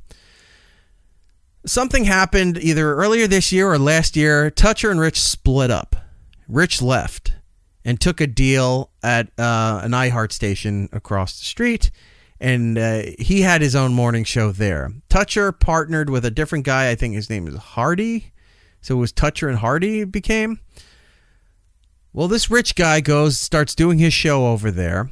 And if you want to check him out, I think a week or so ago, he was featured on Who Are These Podcasts? They broke down his show. Nice. He got laid off 6 months. He's been in that market forever. A big name in that market. He split off into a different company to start his own show. They had him on for 6 months and let him go. My pal BJ Shea, he's on in Seattle. He's a legend out there. He was on a station there forever and a different company, and they wound up letting him go. And he'd been on there 20-something years. He goes to leave. Danny Bonaducci was on a competing station out there. Danny Bonaducci's retiring. So, unbeknownst to a lot of people, both of them are leaving their respective stations at the same time. iHeart made a deal behind the scenes to take BJ and bring him over to that station. And they paired him with my friend Sarah. So it was BJ and Sarah there. He had about 6 months or so there. And he got blown out. Sheesh. Yeah. Guy's been in this business forever. And he got tossed out like nobody's business. Other morning shows remember I told you there was a trend where they were putting younger people into medium-sized markets for way underpaid than what they deserve. And they were just pairing younger people together to do morning shows. They just needed bodies there to do morning shows. They've been getting blown out now, too. There's nothing there. There's nothing left. And as much as I love radio and I love the business, I had to come to the hard truth that it's never going to happen for anyone again. The landscape's way too different now. Way too different. Unless they handpicked a show that they're going to fully support and just put them everywhere. And I can think about 5 or 6 shows that iHeart has at least. I don't know who other companies have. I'd have to go and look. But that's it. You're going to have a handful of shows. Every station's going to be automated. If they even do that. If this thing is true with that memo that leaked about iHeart wanting to cut 30% by March. If that's true. Are they looking to sell the company off? Because why would you do that drastic a cut? Like, that's beyond cutting to the bone. That's cutting the bone. The only thing I can think of is that maybe they take podcasts and then they start throwing them out there as content on some stations. Some companies already are doing that. Right. That's what I'm saying. Like, if you've already got the podcast, it's not delivering like they thought it would, because people still go to get the podcast and listen to it when they want to. Not, right. Oh, they're playing his podcast at 3 p.m. Afternoon drive. I can listen to it on this station. Yeah, if you happen to be in the car. But then they go, well, I'm joining the podcast in the middle. Fuck that. I'll just go download the podcast or stream it and go from the beginning. It just sucks that there's nothing left. So the other side of that is, yes, podcast and streaming is great. It's fantastic. I encourage everybody to go out there and try and do it, and maybe you'll be successful at it. What's difficult there is that there's like a million podcasts, I think, million registered podcasts. And only a small percent are the ones making all the money and making all the headway. Now, those odds are against you, but it doesn't mean that if you go out there and try, you might be one of the people that succeeds in some way, shape, or form. You might fail upwards, and have something that latches on to people, or at least something that's sustainable, that you could make it a living and you could make money and do all of that stuff.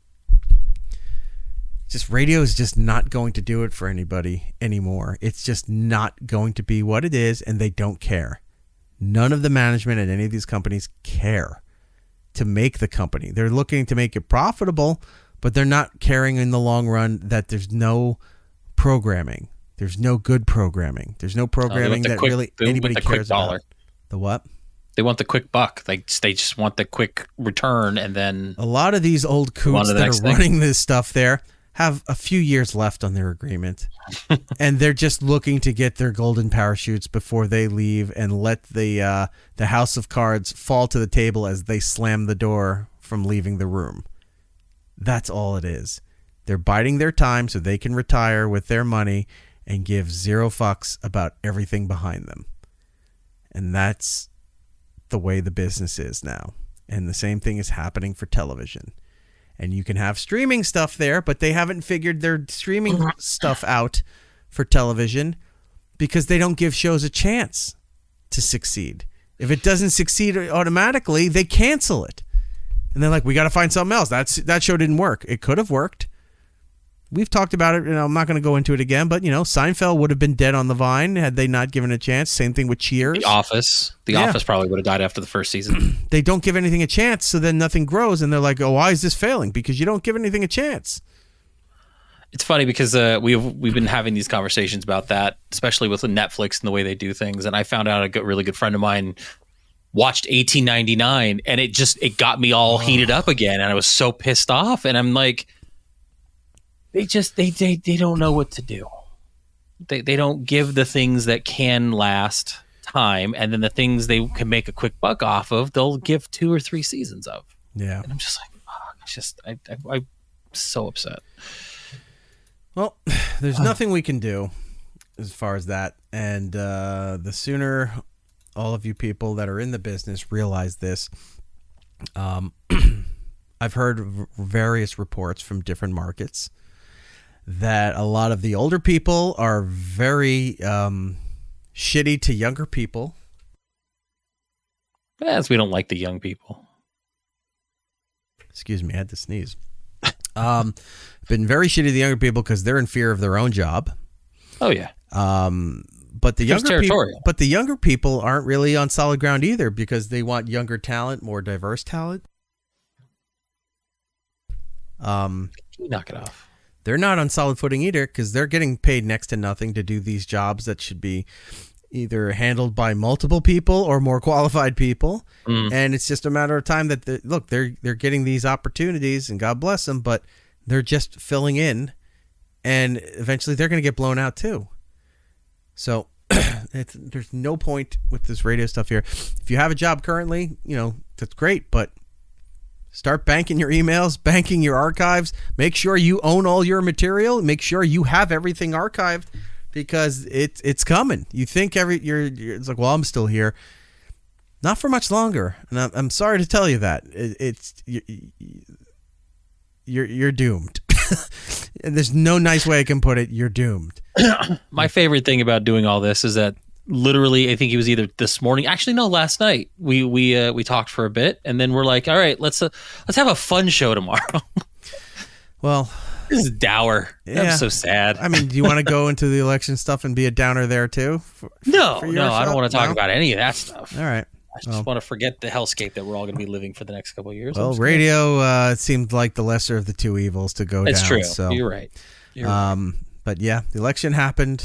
Trump is now going to be 47. I've read a funny tweet today that said, because there's a, how do I put this? It's not a conspiracy theory, but it is a rumor. It's a theory nonetheless, that Biden may have done some stuff to purposely tank Kamala Harris's chances.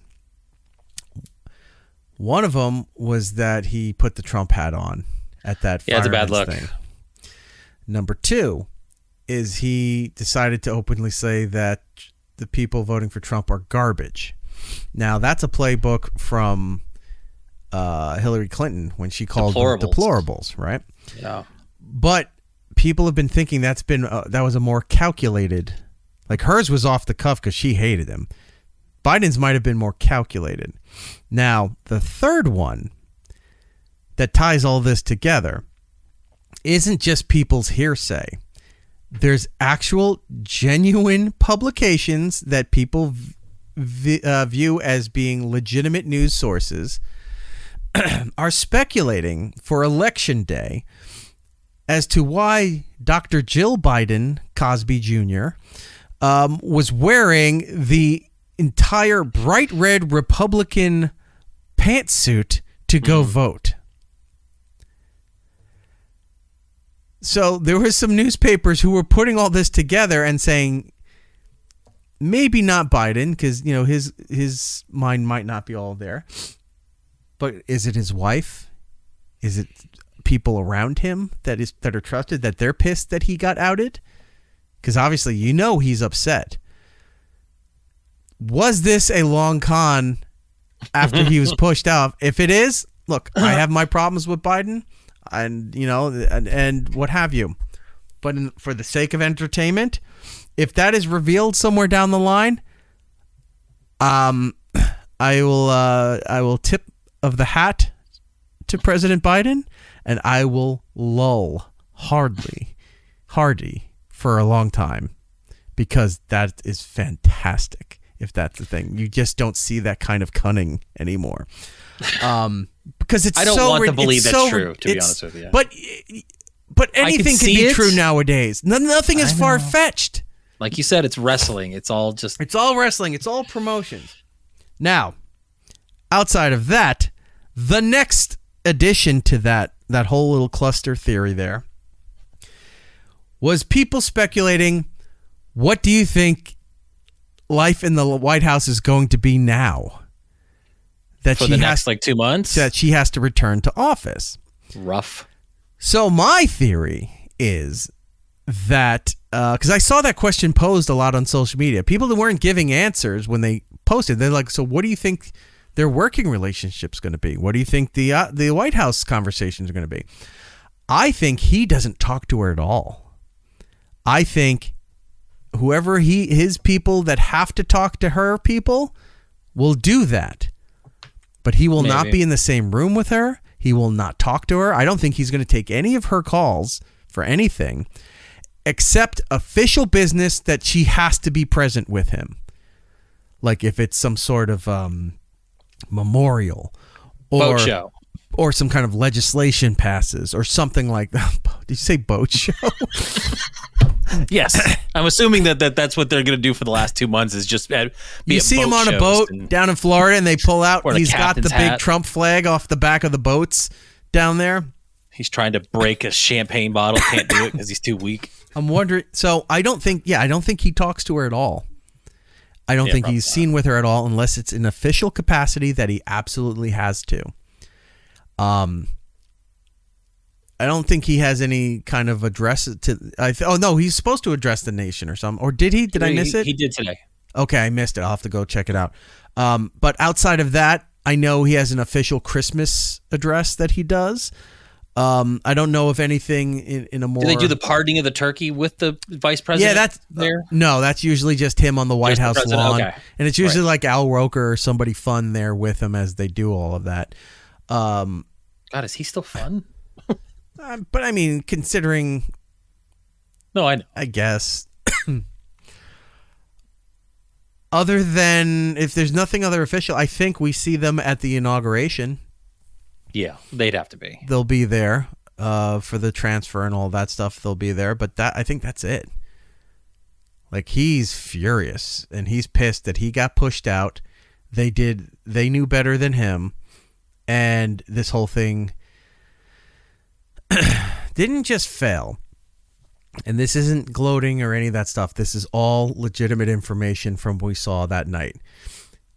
They started showing all the information that was coming in. She underperformed everywhere. And they were comparing it to his numbers because she has no history, no track record for anything. So they had to compare it to his numbers. She underperformed terribly compared to Biden's numbers everywhere. There's a clip I was telling Jordan about. I saw it. You saw it? Okay. I watched it. Yeah, right after we got off the phone, I saw it. Like, it was like right there. So they were there's listening. a clip that was circulating all over that night. And it wasn't just people laughing and like, oh, look at it. It was people in utter astonishment. They were just going, I can't believe this is a real thing. And the clip is Jake Tapper from CNN talking to the weird statistician guys that get their time to shine whenever an election comes on because they can't stop touching the television and showing you all the touchscreen, all the different statistics and county organizations and all that stuff that no one gives a fuck about. They just want to go, all right, how close are we to the polls closing and how close are we to that percentage where we can call the state and move on? We're tired of talking to this nut job. So Jake Tapper goes over to this guy and says, Trump was over succeeding, accomplishing the goals they set out for this stuff. So he was overperforming the numbers that were coming in, and you were seeing the numbers from the black vote, the black male vote, the Latino, the Latin vote, the Latino vote, all the breakdowns. And he goes, well, we've seen, we're looking at all the Trump stuff, and he's like, can you show us the Kamala? Is there anywhere that she did overperform? And the guy goes, all right, hold on, let me see. And he has the red and blue state, showing the counties and all that stuff. He hits this one button. The map goes blank. It just goes gray. The entire country is gray. And Jake Tapper's like, what? And he goes, hold on. And he had one of those pop-up menus on the other half of the country. So the guy goes, well, we're just going to wait for this menu to drop to see if there's anything on the East Coast. Oh, he didn't even finish saying East Coast before he was like, oh, the entire map is gray. Well, and Tapper goes, holy smokes. And then he waits a beat and he goes, literally nothing. And then John King goes, literally nothing. Yeah. And I'm just like, wow, literally not one county. Nothing. She didn't overperform or even match Biden's numbers on anything across the country. So this is not to rub it in anybody's faces. This is not picking sides. This is just playing off the material that was presented to us as facts. It was a spectacular failure. Now, I saw, I don't like this guy, but some of the stuff he was posting, I didn't disagree with. That guy from the Young Turks, Cenk Uygur. Yeah, I can never remember his name. But he was posting some things for days leading up to this, and he wasn't wrong about some of these things that he was saying because he's really disappointed with the Democratic Party and what have you. He has been for years, yeah. So what he was saying was not wrong. Some of the stuff Bernie Sanders was saying, I don't agree with that guy on a lot of stuff either, but he wasn't wrong. They were talking about on the CNN panel. I was mostly on CNN and NBC for the night, flipping around. And both of their panels were talking, and they're saying, look, the big difference between 2016 and now is 2016 was a big surprise because we had a lot of either outdated or wrong information. So a lot of the information, the polling, whatever they all use was showing it was going to lead towards Hillary in 2016. And then all of a sudden, all the projections were for Trump on all these states. Mm-hmm. They said this time, I forgot the lady who was speaking. She goes, our information's not wrong this time. She goes, almost everything is right. And this surprise is coming from factual information. And they were all looking at each other like, we were told otherwise. Like the news is always surprised. Like, but it's coming from you guys. Like, so how are you surprised that your information is incorrect if you're the ones getting it, saying it's credible, and telling everybody else? So watching all of that, I was like, all right, so the first time around, they were caught off guard because their information's wrong. And then 2020 comes around, and it was too close to call on a lot of things. And then, of course, there was accusations of cheating and all this other stuff. So it was just, a whole debacle. This year, they over-prepped. They over-prepared.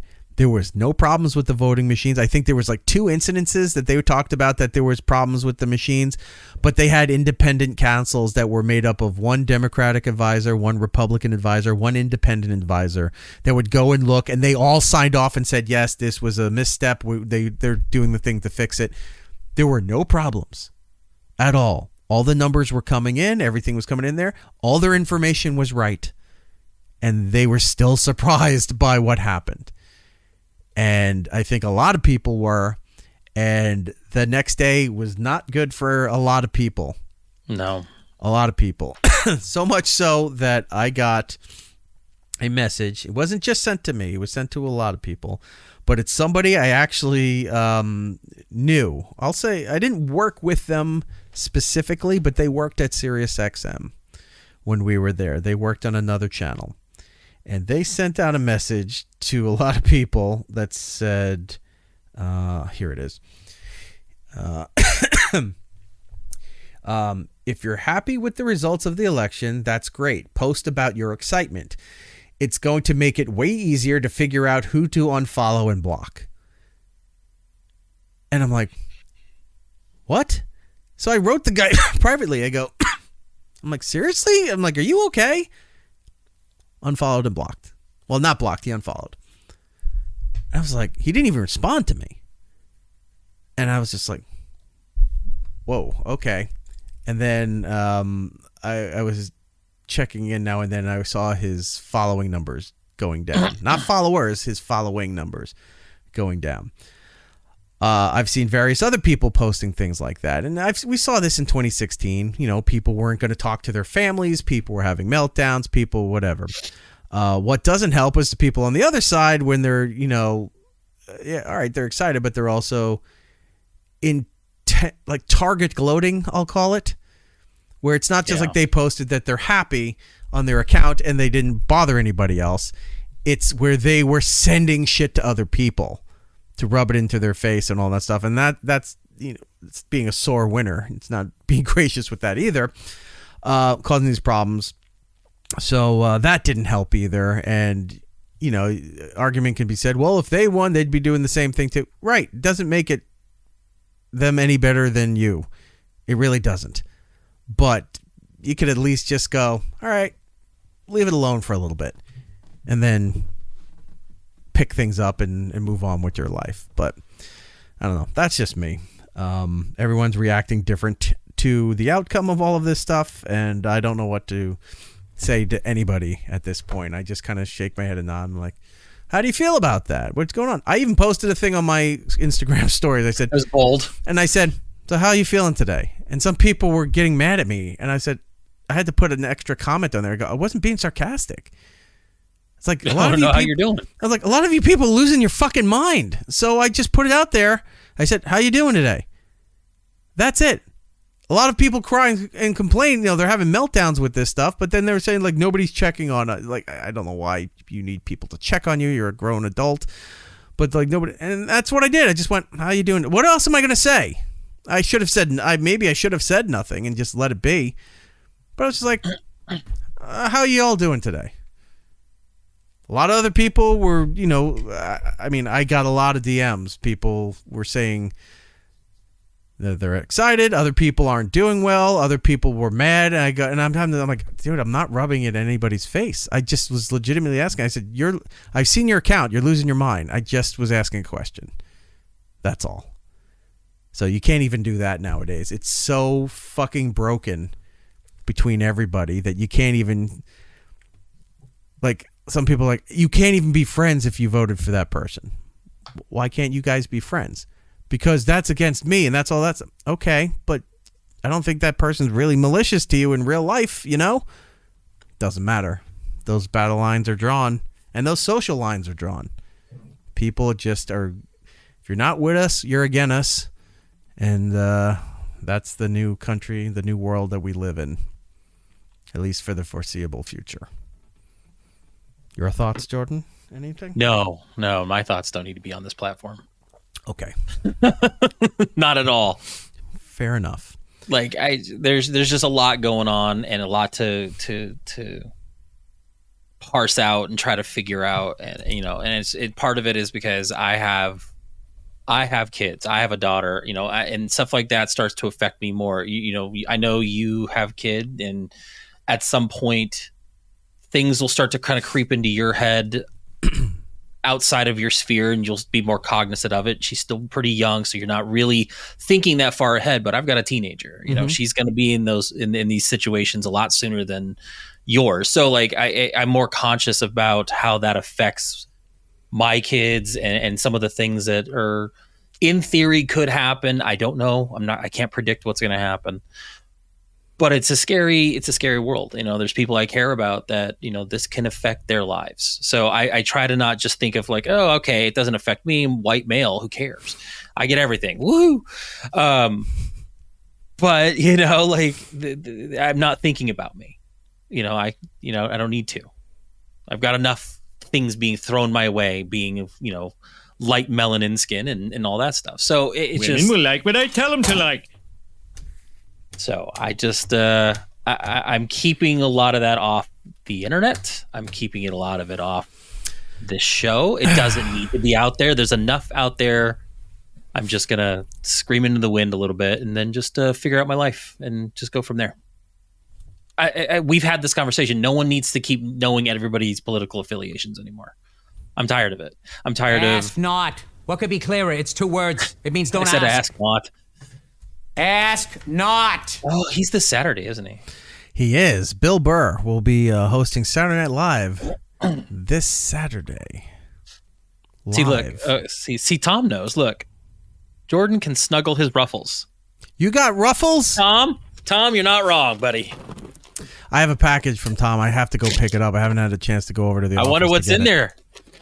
Those are the good ones, too. Those are the Canadian ones. And these ones. are the Costco ones. These are like the Canadian Costco 8 pounds of just pure, all dressed, all vinegary from goodness. The motherland, Canada. More. It's Erik Nagel. It's Erik Nagel. Next. It's Erik Nagel. Follow the show on all social medias at It's Erik Nagel for ways to watch or listen to the show, both live and on demand. Go to itseriknagel.com. Segment 2 of the show, Eric Jordan talking about television, movies, streaming updates, going into all of the stuff that's out there, hopefully to distract you from current events and the destruction of the Modern Family unit. Jordan, I pretty much told you what I've watched. I did not watch anything else of note that the audience would care about other than election stuff and just random things on YouTube. Lies. You watched Agatha's finale like I did. Yeah, but I thought I talked about that last week. We never talked about it because last week we did did the show on Wednesday, the night it premiered. So we watched it after the show. And then you and I wanted to talk about it. We haven't gotten back together because of what's been going on. So yes, you and I both watched the 2-episode finale of Agatha All Along on Disney Plus. Okay. I personally enjoyed it. I thought it wrapped up kind of well and had a nice way of tying everything in. And then when if you watch that, you go through it all, then you start realizing, okay, there are things in that show that you missed because you didn't know the twist or whatever, So you go back and you start to understand her reaction to things, how things were played out, and it's like, okay, this was very layered. I liked it. Right. I liked the way it ends because it's setting it up for something new, which is kind of cool. And I think they did the show very well. So I had a good time with it. I actually am kind of bummed that it's done because it's become one of those appointment watching things. I know it's Wednesday. I'm going to watch the show. Yeah. And we didn't get one this week because it's over. So I watched feels weird. I enjoyed it. The ending is a little weird for me. I have to research into it a little bit. But I thought the last episode showing her, essentially her origin. Right. and her With her son and son. all that, and where the song came from and what it really is about was fantastic. Yeah, it was awesome. I don't know. It felt weird that they put that episode as the end, not the like the one before it, where she's fighting and doing all the fun stuff. But I get it. It kind of felt like, oh, okay, this feels like it was done, and then you do a flashback episode. So it just kind of felt weird, but it was nice to see it kind of wrapped up. That storyline is done. You kind of get your closure. And then it sets it up for something even bigger, with Wanda's kid and stuff like that. So I liked it. I really did. So. I'm looking through my YouTube search history here, and or view history. I did watch a couple of things. Now that I'm thinking about here, I watched a video called 10 Controversial NES Games. And that was quite interesting, where they were talking about games from the 8-bit era of video gaming. I watched that. I watched Anthony was on the Jim Norton podcast that he does with his wife. I saw that posted on X or Twitter or whatever, yeah. What else did I watch? I watched... apparently, I watched a bunch of Fat Boys music videos. I brought up the Fat Boys like a month ago to somebody, and I just like. Oh, so I watched the one where they're doing the twist with Chubby Checker, and then the one where they're doing Wipeout with the Beach Boys. I forgot about that. And then they did a song called "Ma Nuts," and it was all they were just doing a song because 80s rap was them doing the beatbox stuff with your mouth, spitting and hip hopping and jiving and all that. And they just did a song about how their nuts get tired from being used so much. And it wasn't a radio hit. It was just off one of their albums. Mm-hmm. And then I found a channel that was posting high-quality episodes of Kids Incorporated, which was a Disney show from the 80s. It was about these kids that were pretending they were in a band and that played at an ice cream shop. Yes. Yep. Oh, I loved it. So, that I watched. And then I started to watch and forgot to go back. Colin Quinn has a new special called Stamps and Tea. It's on his YouTube channel, Colin Quinn.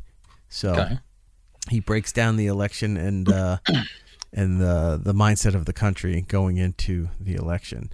So that's what I was watching. I knew I was forgetting other things. So then I finished up Reacher season 2, which I like the show. It's very silly, but it's fun. I am in the last episode before the finale this Sunday of The Penguin, so I really want you to catch up. The Penguin. I ended up watching Terrifier 3 because that's out or in about. I ended up watching Transformers 1 based off your recommendation. It's actually a very fun Transformers cartoon. It's awesome. I thought I had a great time with it. It was fun. I think they're actually going to try to expand on it and do more of those animated versions of it than live action, which is I think is so much better because that other series that they had on Netflix before this, the Cybertron series, was fantastic too. And then on the recommendation of a friend, without my children, I watched a few episodes of Bluey as an adult. The dog? The dog show. Man, with someone with daddy issues, you can't watch that show, man. Like it's good. It's really good. And I was like, I hate to admit it, but it's isn't it Australian? Yeah. Okay. Yeah, it gets you right in the My kid has not watched that yet, but I'm aware of it. I think they would like it. I'm just I'll probably end up watching a few more. I wish my kids were old enough, like at that age, young enough to get into it, so I would have a reason. But who cares? I'm alone in my house, and I'm just gonna sit there. Okay. Well, watch Bluey. Was there a reason to have that recommended to you to watch? I was just talking about stuff, like watching stuff with a friend of mine, and she had asked if I had seen Bluey before because she's got younger kids. He needed the money. Oh. Oh, I love a good dice bit. Who doesn't? But yeah, no. So I watched I think 2 episodes, and it's a good show.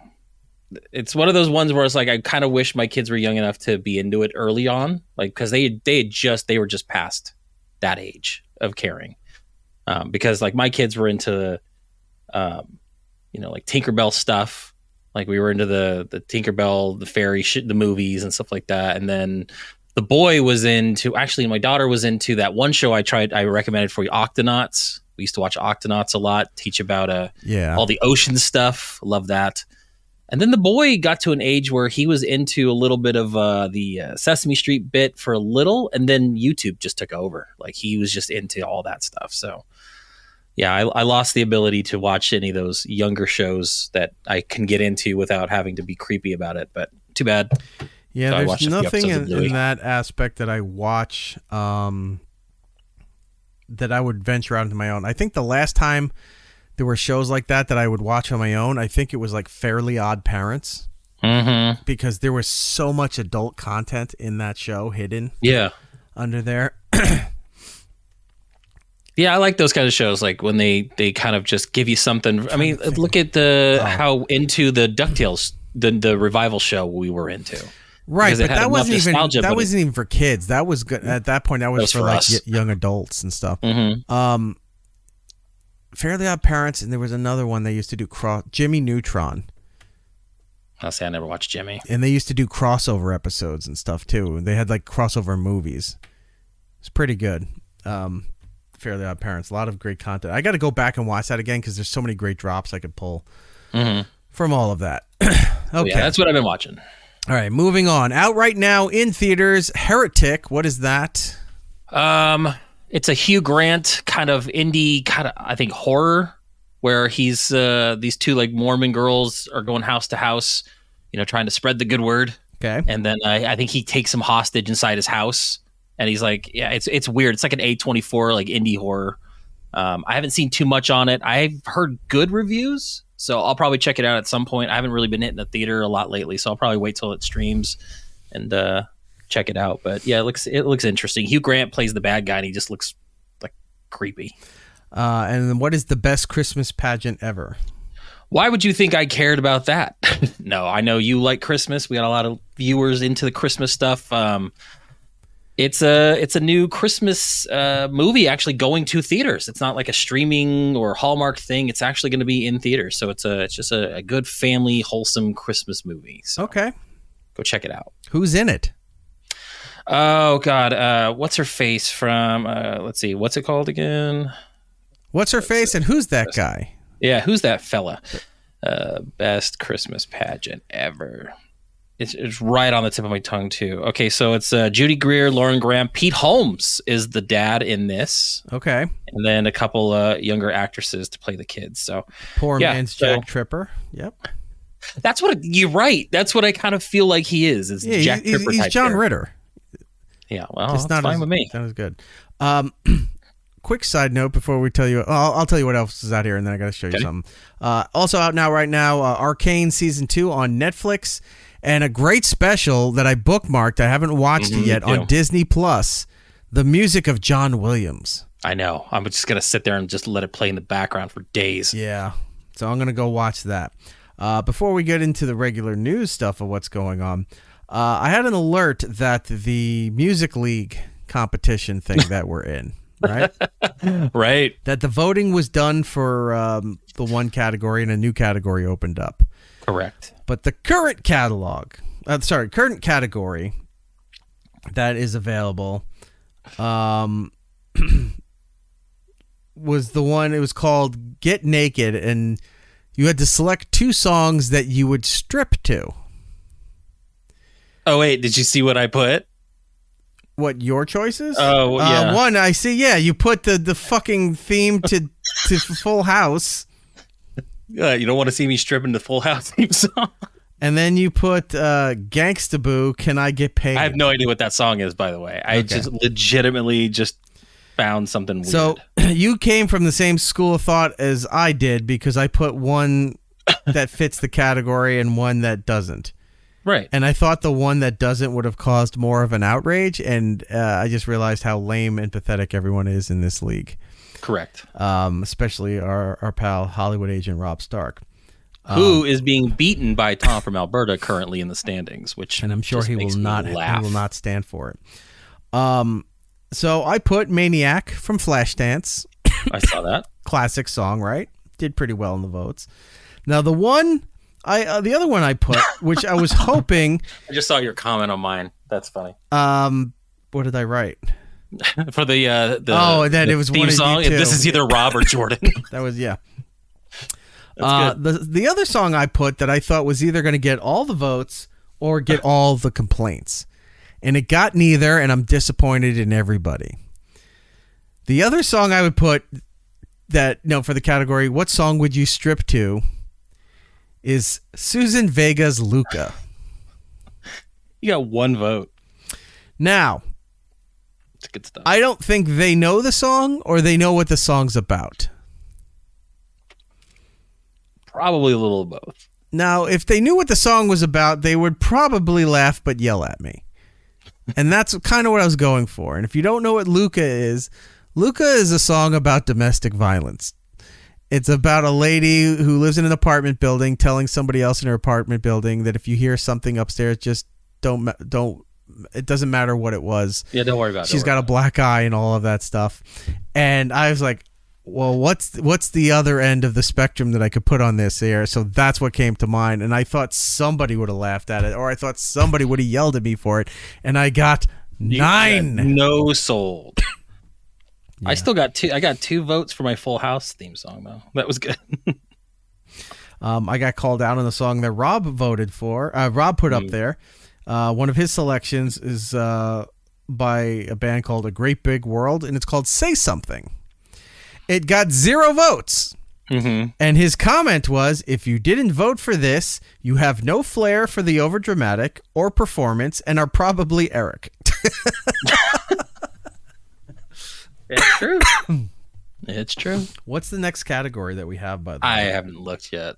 This just went live. Like, this category went live like as we did, so I haven't really looked at it. So. I just think it's funny that we all... Songs that your kids or someone younger than you exposed you to and you end up liking. Oh, no. It's going to be Katy Perry's Firework for me. Daughter used to sing that constantly. Maybe mine was Hot to Go that played at an underage princess ball. That'll be fun. I do like how we have this little separate game between like you, me, and Rob, where we're trying to figure out whose stupid song selection it is. So we're making dumb comments to point it out. And a lot of time we're spot on because we know each other well enough. Yeah. Everyone else is really trying to win this thing. Really trying. And I'm not going to try to figure out the algorithm for it because I can't. No matter what you put up there, it's like, oh, they'll go for this. Nope, they didn't. I'm wrong every time. So I'm just going to go for the most outrageous if I possibly can. Also coming out next week on Netflix, live event, Mike Tyson versus Jake Paul fight. Yeah, this was supposed to happen earlier in the year. I'm looking forward to it. I want to see Jake Paul get the shit kicked out of him. You know he's not going to get it that bad. Like, there's got to be some kind of contract in there saying that Tyson can't literally murder this man. Well, here's the thing. The other boxers that he's fought with, I know it has to be that Jake Paul paid them off. 100%. So that there's no way he's beating like Manny Pacquiao or whoever he was fighting. There's no way. Tyson is a great fighter, still a good fighter. I've been watching his training videos and clips that they've been putting out. He's still a savage. He could just kill everybody. Oh yeah, no. But here's the thing with Tyson. You get one awkward shot into him and logic is gone. His mindset's gone. No, the beast in him takes over and Jake Paul is done. Yeah. And that's what I'm hoping for. It's like we had a contract that you hit him in the jaw at the wrong angle and he blacked out and just went for broke. So that's what I'm hoping. I'm going to watch it. I really want Jake Paul to get his ass beat. I know. Like, I cannot stand the guy. I don't like his brother. I would be fine if Tyson took both of them on at the same time and just beat them both at the same time. Yeah. That would be a fight I would watch. Rough like a freight train, smooth like ice, and yo, Jeff, man, I think I could beat Mike Tyson. Ugh. That's an old one for you. Also, November 15th next week, Red One will be out. Yeah. Red One is a new Christmas movie. It's Ryan Reynolds. It's Dwayne The Rock Johnson. J.K. Simmons, too, right? J.K. Simmons plays Santa Claus. Yeah, a jacked up Santa Claus. Yeah, he was pretty bulked up for that one. Yeah, so that will be a thing. And then also next weekend, you have Dune Prophecy coming to HBO Max. I just bit my tongue. All right. What else do we have here? Moving on to the new stuff here. November 12th on Disney Plus will be Deadpool and Wolverine. So if you haven't seen it in the theaters, if you didn't buy it on or rent it on demand, if you didn't go buy the DVD or the Blu-ray, it is now on Disney Plus on November 12th for you to enjoy. And report back. We are expecting full page-length report on what you thought of the movie. We have some deaths to announce, unfortunately. I forgot to put. I have the death production, and I keep forgetting to load it on here. I got to do it. Quincy Jones, legend in everything that he's ever done, passed away at the age of 91. He led a long and fruitful life. He created some of the most memorable music ever to be heard by human ears. One of them, obviously, you know off the top of your head. What is it, Jordan? Oh, don't put me on the spot. You know I don't do song titles. Thriller by Michael Jackson. Yeah, I guess that would be probably more well known. The Thriller album.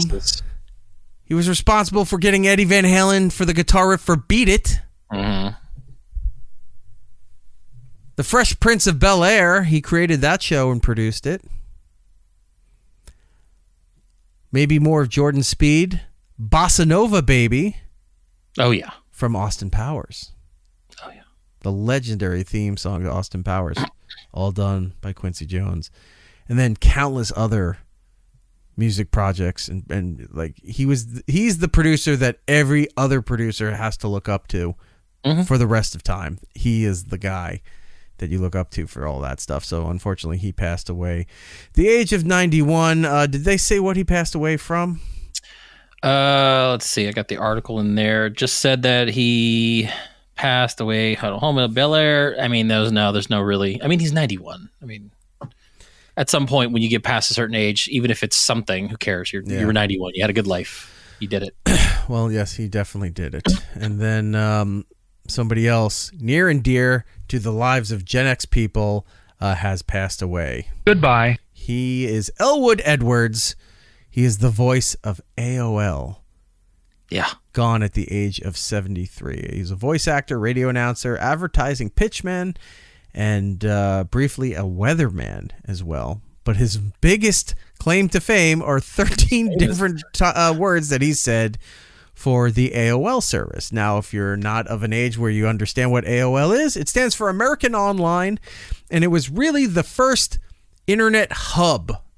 It was the thing that connected you to the internet. You dialed into the program, and you would sit there and wait, and all of a sudden, you just hope that nobody is picking up your phone, because if they pick up the phone, then all of a sudden you're fucked. Trying to get on the internet. Mom, get off the phone. I'm trying to get online. You have that. And then it would connect. It would go quiet for a moment, and you see your screens pop up, and then all of a sudden, you would hear this. Welcome. You've got mail. And then you're like, oh, somebody sent me an email. It's in my mailbox. Yep. It's like everything's loading up.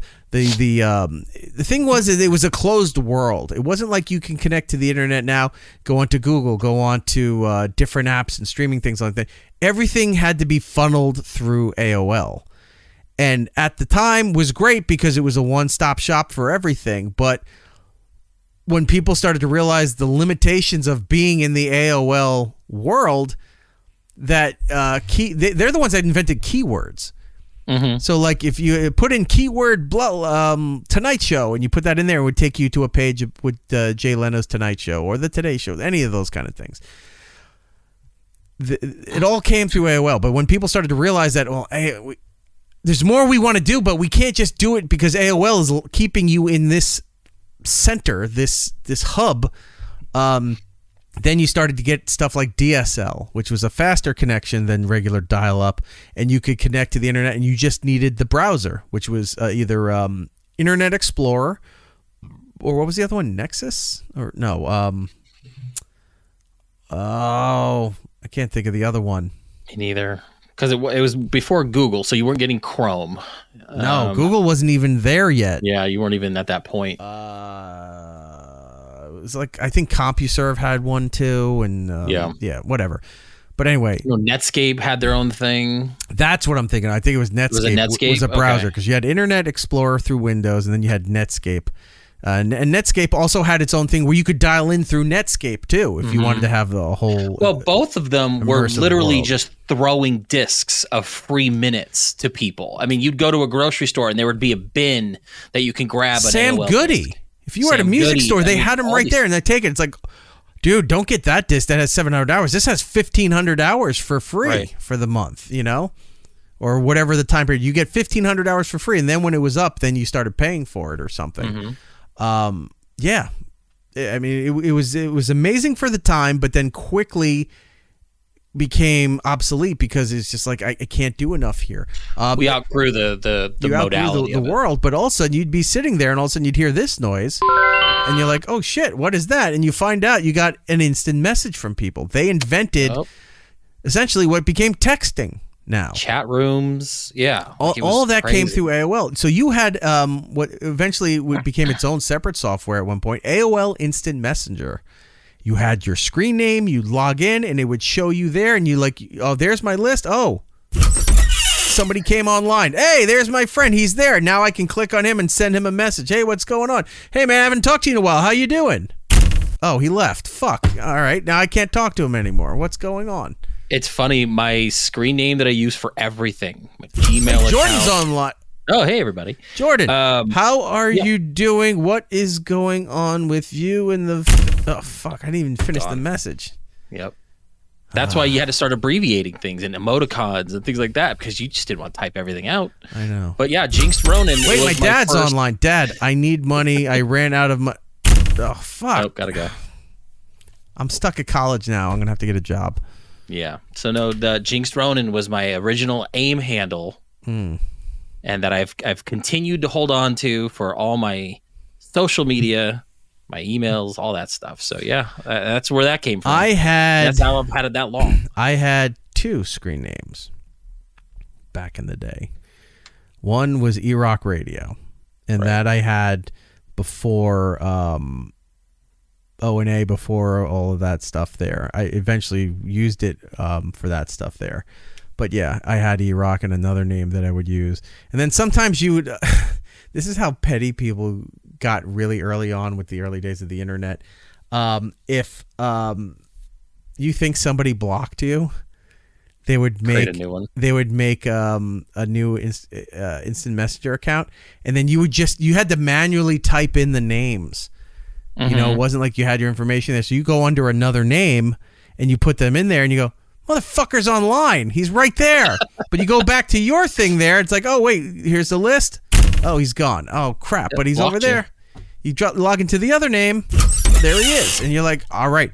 You don't know me, but I blah blah, or whatever. It's like, asshole, I'm on the other. This is my other account. What is going on with you? You fucking blocked me. What is your problem? Oh fuck, he's gone. Now I'm blocked on that one too. So now I got to make another dummy name to go and follow these people. And it's usually your name plus like a number. So you just kept going up in numbers just so you could do it. And then even before you had Kazaa and LimeWire, and even Napster.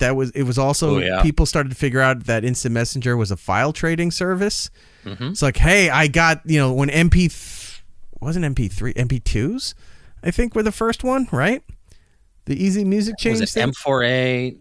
M4A is video. Yeah, that's video. So I think it was like MP2 was the first one before they figured out MP3 was the one that could encapsulate everything.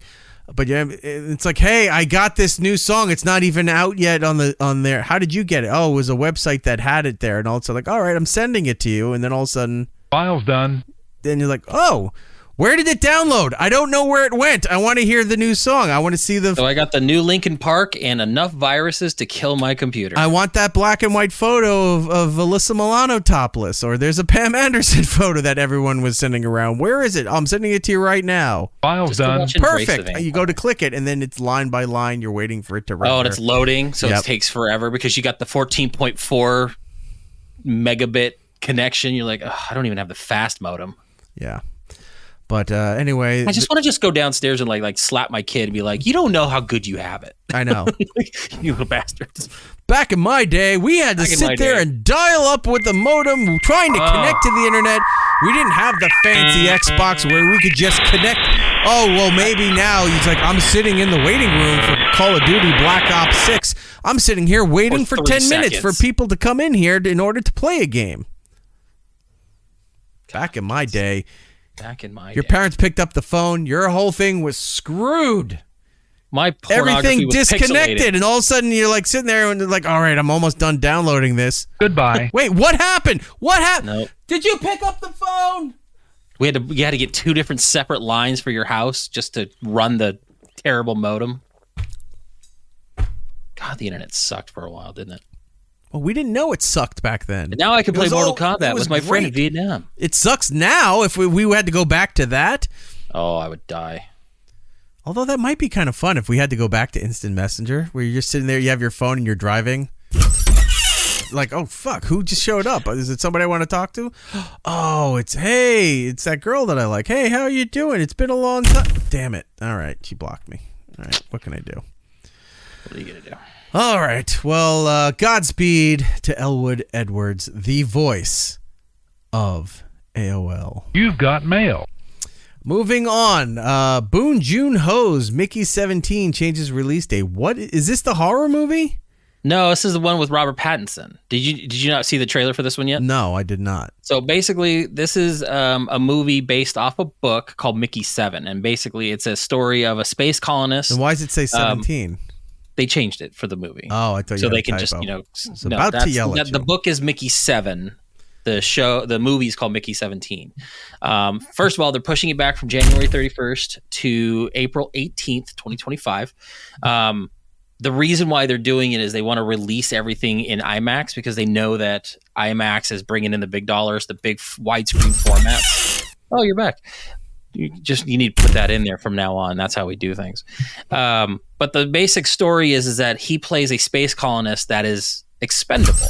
And so the idea is that the story follows Mickey 17. He's the 17th iteration of that person that's been cloned that many times. And basically in the trailer... They've done this already. It's called Multiplicity with Michael Keaton. Kinda. Well, what happens is that each version dies. So they've cloned a version to replace the one that dies. So like these expendables go in and do shit that are way more dangerous than a normal person would do. So when they die, they just get replaced by their clone, and they keep doing it. So something happens where Mickey 16 doesn't die, and Mickey 17 comes into fruition, and you can't have 2 versions exist. And that's kind of what where the story goes. Gotcha. It looks fun. Robert Pattinson, I really like him as an actor. He's done a lot of good work. He's definitely strayed away from the whole, Harry Potter bit and the Twilight bit. Like he is definitely coming to his own. And I'm actually looking forward to it because I like Boon Joon-ho. So Boon Joon-ho. I want to So say it like that because it sounds inappropriate. Very inappropriate. All right, moving on. Star Wars news.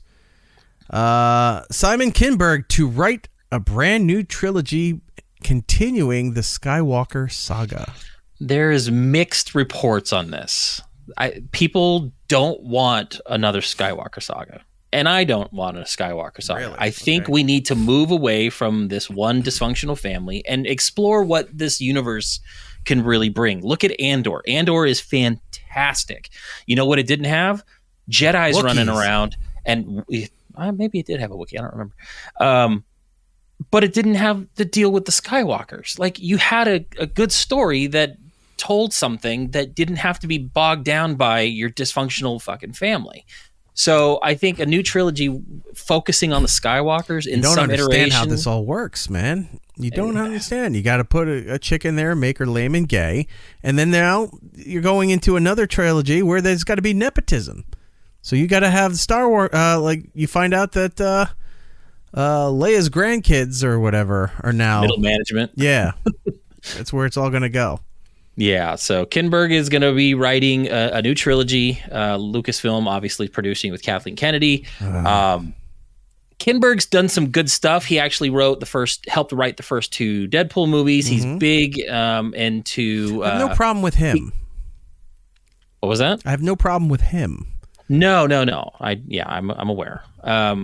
But he's also been in the Star Wars universe. He helped make Rebels with Dave Filoni, which was a very good show. So I have every faith that he'll do it right. He was responsible for some of the worst X-Men movies, but I'm not going to hold that against him. That's a lot of Fox. Worst X-Men movies, still better than most of the current Star Wars stuff. Yeah, it's true. Going to tell you that. I don't know. We'll see where that goes, but I'm hopeful for his inclusion and all of that. There's a movie update for The Legend of Zelda, one of my favorite properties up until I got to the point where I couldn't play the game anymore. And Jordan still enjoys them. I still need to get the new one. I do too. I got to do that. Nintendo has generated headlines this week for plummeting Switch sales. Well, the thing's been out almost 10 years now, right? Yeah, it should have had a new one already. But there might be a new one. Confirmation that the Switch 2 is backwards compatible, and that the company's roller coaster share and the company's roller coaster share price. I don't know what that is. All right. They had share prices were going up and down. Like they just couldn't keep track of it all. Now we have perhaps the biggest news of all. The Legend of Zelda movie will be released before the end of the decade, which is still nothing, but at least it's like, hey, we didn't forget about you. It's still coming. It's within 5 years. Admittedly, that's not. There's not much going on, but it does confirm the hotly anticipated film that is at most 5 years away. Given the Super Mario Brothers movie sequel is due out in 2026, there's plenty to be excited about if you're a fan of Nintendo on the big screen. The Super Mario Brothers movie did very well, and outside of the annoying Peaches song, the movie was fine. I thought that would have jump-started them to try to get a Nintendo-verse. And they're just dragging their feet, but Nintendo is Nintendo. So here's the problem is that they're doing it live action. Oh, really? That scares the shit out of me because they're going to ruin it. Harry Styles is going to be Link. As long as he just grunts as he just rolls across a field, I'll be all right. But yes, that's my biggest concern with this. And obviously, my opinion doesn't matter in the grand scheme of things. But I just don't feel Nintendo should be doing a live action version of this thing because you have a protagonist in Link that doesn't talk. Right. Because when he does talk, you get that 80s show that, we've Well, excuse me, princess. Exactly. They got to bring that back in there. They have to. I have the DVD of that. It's like 9 episodes. We did it. I have the box set. That's right. Yeah, you've got it too. But they got to bring that back as a little Easter egg or something. Or if they make him that obnoxious, like he's not in the movie that much talking. That's what I'm saying. Like, you're going to have a main character that's not going to say anything. Like, just make it a cartoon. Just do it a cartoon or, an anime or something. Do something else. Don't do live action. I don't need to see Tom Holland running around in this role. I really don't. And it frustrates me. But I'm also excited. Moving on. They want effects. They want mass effects. They want effects. Mass Effect is coming back to an unlikely property. No Man's Sky. Right. What does this mean? Well, today, as we're recording, is November 7th, which has been known since the first game come out as Remember N7 the 7th of November. It just rolls right off the tongue, doesn't it? So it is N7 Day, and Mass Effect is coming back to No Man's Sky. Apparently, a couple years ago, they did an expedition. When is L7 Day? Because I want to play When You're Dead, because that's a great song. Go ahead. Well, start listening. It'll add up in your year-end wrap-up. Good idea. They're doing a new expedition called the Beachhead Expedition. It's the second run of the Beachhead Expedition. It first appeared in 2021 with the Normandy, which is the ship Commander Shepard, the main protagonist of Mass Effect, was...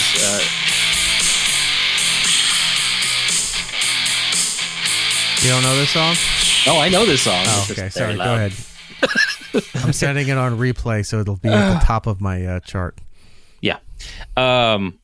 So a new expedition that debuted a while ago is coming to No Man's Sky. It's available, I believe, today, and it's going to run through, I think, November 21st. Good, so because I just barely finished the previous one, the previous expedition that they had, because it was only like 2 weeks.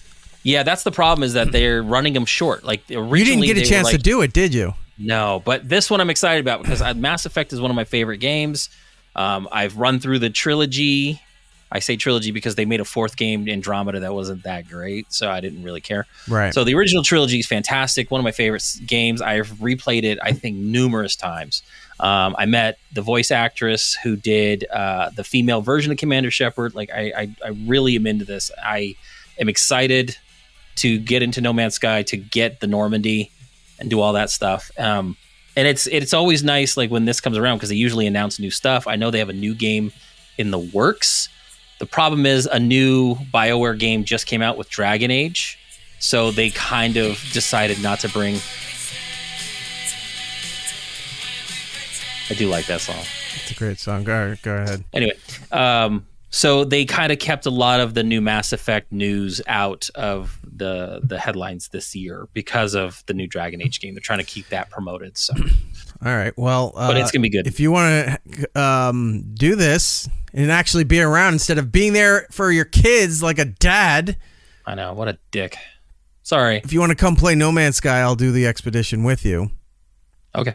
And we can have some fun doing that and get everything that we need to do. You missed out on the last one. The last one was very trippy. It was interdimensional shit. And at the end, you won their version of the Millennium Falcon.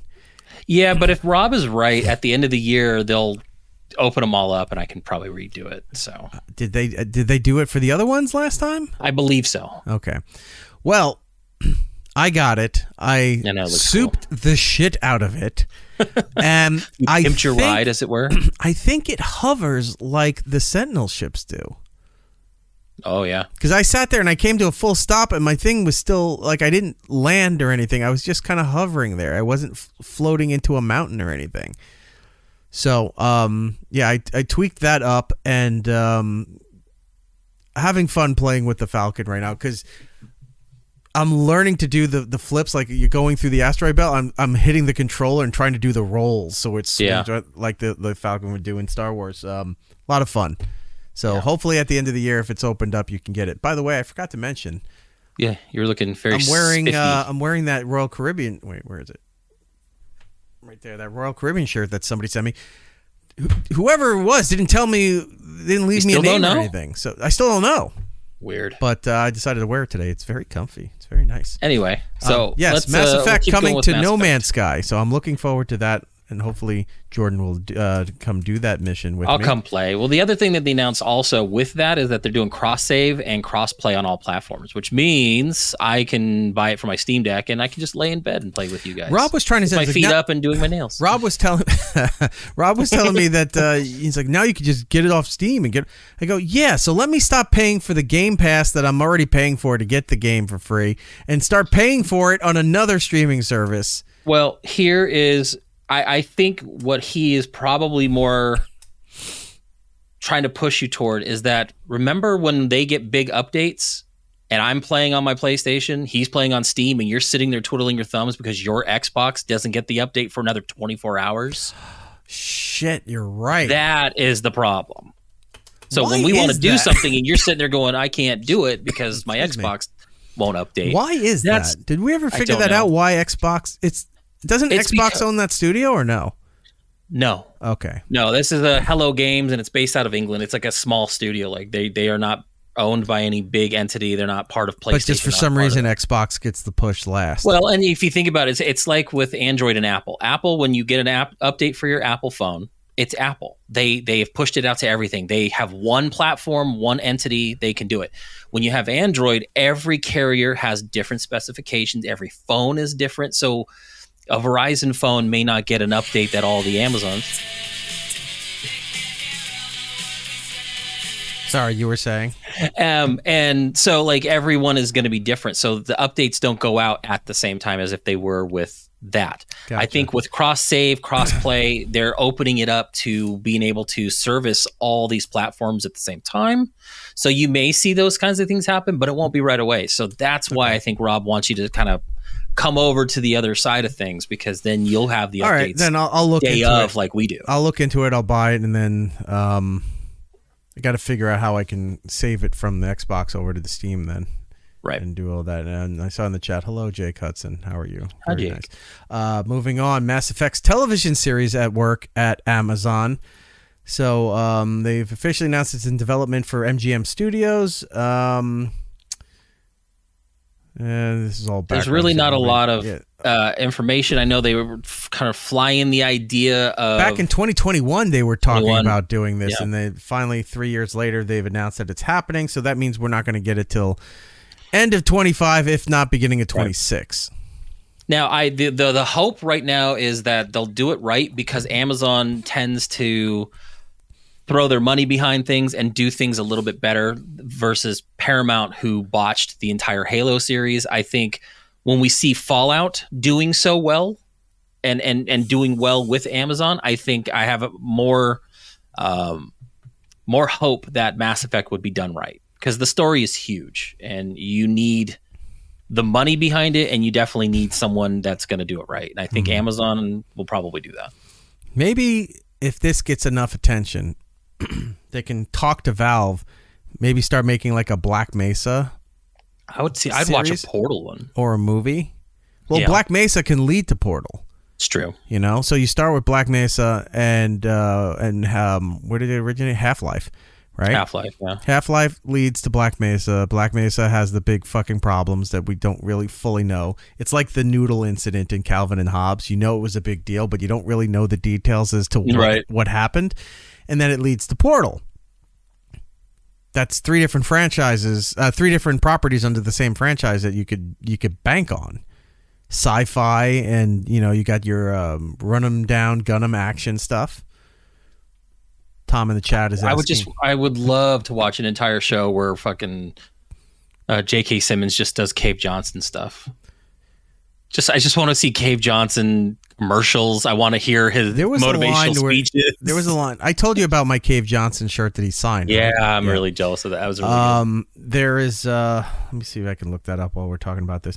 But there was a line that he had where he goes, "They tell you when life gives you lemons, you make lemonade." And he goes like, "Fuck that. You take those lemons and you put it right back in life's face. And you say, I will not stand for this. I will not." And you're like, all right, wow. He's I am the man who will burn your house down with lemons. I'm going to get my engineers to invent a combustible lemon, which I will use to burn your house down. So I had my Portal Cave Johnson Lemons shirt on. That's awesome. And then he signed the shirt. So then I had the shirt framed. He's like, "I don't want your damn lemons. When life gives you lemons, don't make lemonade." Yeah, it says right there, Johnson's the best. Combustible lemons, Cave Johnson approved. So great. And you know what was great about this? He just won the Oscar like the week before. Right. And then he was on our show, and they're all talking about the Oscar stuff, and I'm talking about Cave Johnson. And of course, Norton's giving me shit, and he goes, "You know, fucking video game?" And I'm going, "Yeah." And then guess what? He wanted to talk about Cave Johnson. I don't want your because he's like, "That was so much fun." Because everyone just talks to him about Oz, and there was something else at the time too. Was it for Whiplash? It might have been, but. For the Oscar? Oh, I think they talked to him about his farmers insurance commercials. And Oz, and I'm sitting there. I'm like, I loved you in the Portal video game, and he was happy to talk about that because I guess a lot of people don't bring that up. All right, moving on, so we can get out of here. Staying in video game news, Fallout is adding Macaulay Culkin to season 2. Macaulay Culkin is joining season 2 of Fallout, the Prime Video breakout series. Based on the video game stuff. I think when we last left it, they just were discovering New Vegas, right? The ghoul was walking toward where New Vegas was going to be. Yeah. Okay, so we have that to look forward to. No date has been set as to when we'll see season 2 of Fallout, but I do look forward to it. If you haven't seen season 1, it's fantastic. It's on Amazon Prime Video. Good. Go and watch that. And then finally, we're going to end with a movie getting a sequel that doesn't need to happen. Says you. Days of Thunder is getting a sequel.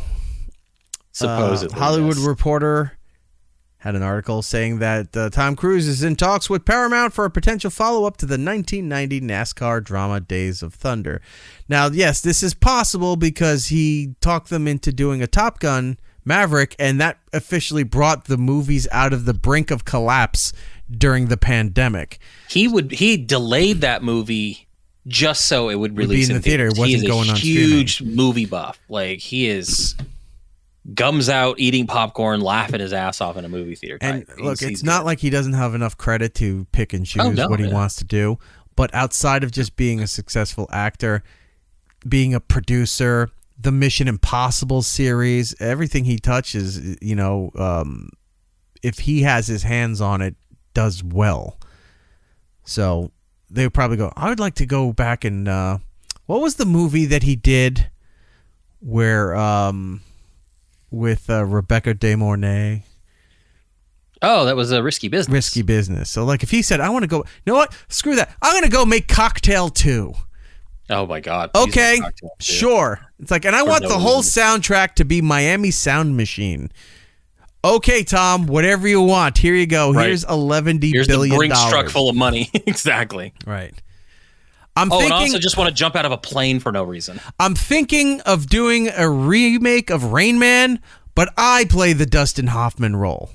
Right. Okay, Tom, who are you thinking the other guy? John Hamm. Both roles. It's always John Hamm. Would be great. Yeah, John Hamm and everything. And we're going to do the white linen suits coming down the escalators to Shakama Finane, my grandma and your grandma dying in the fire. I know that's not the song, but it's funnier that way. All right, that's it. We are out of here. With that being said, Jordan, tell people what they can, where they can find you and stuff about the show. You can find my old AIM name of a Jinx Ronan on X, Instagram, and Twitch at JinxRonan79. Oh, I got mail. You've got mail. I'm so afraid this is going to be a bit you're just going to keep up with for the rest of the show. Keep going. Not this show, just forever. Keep going.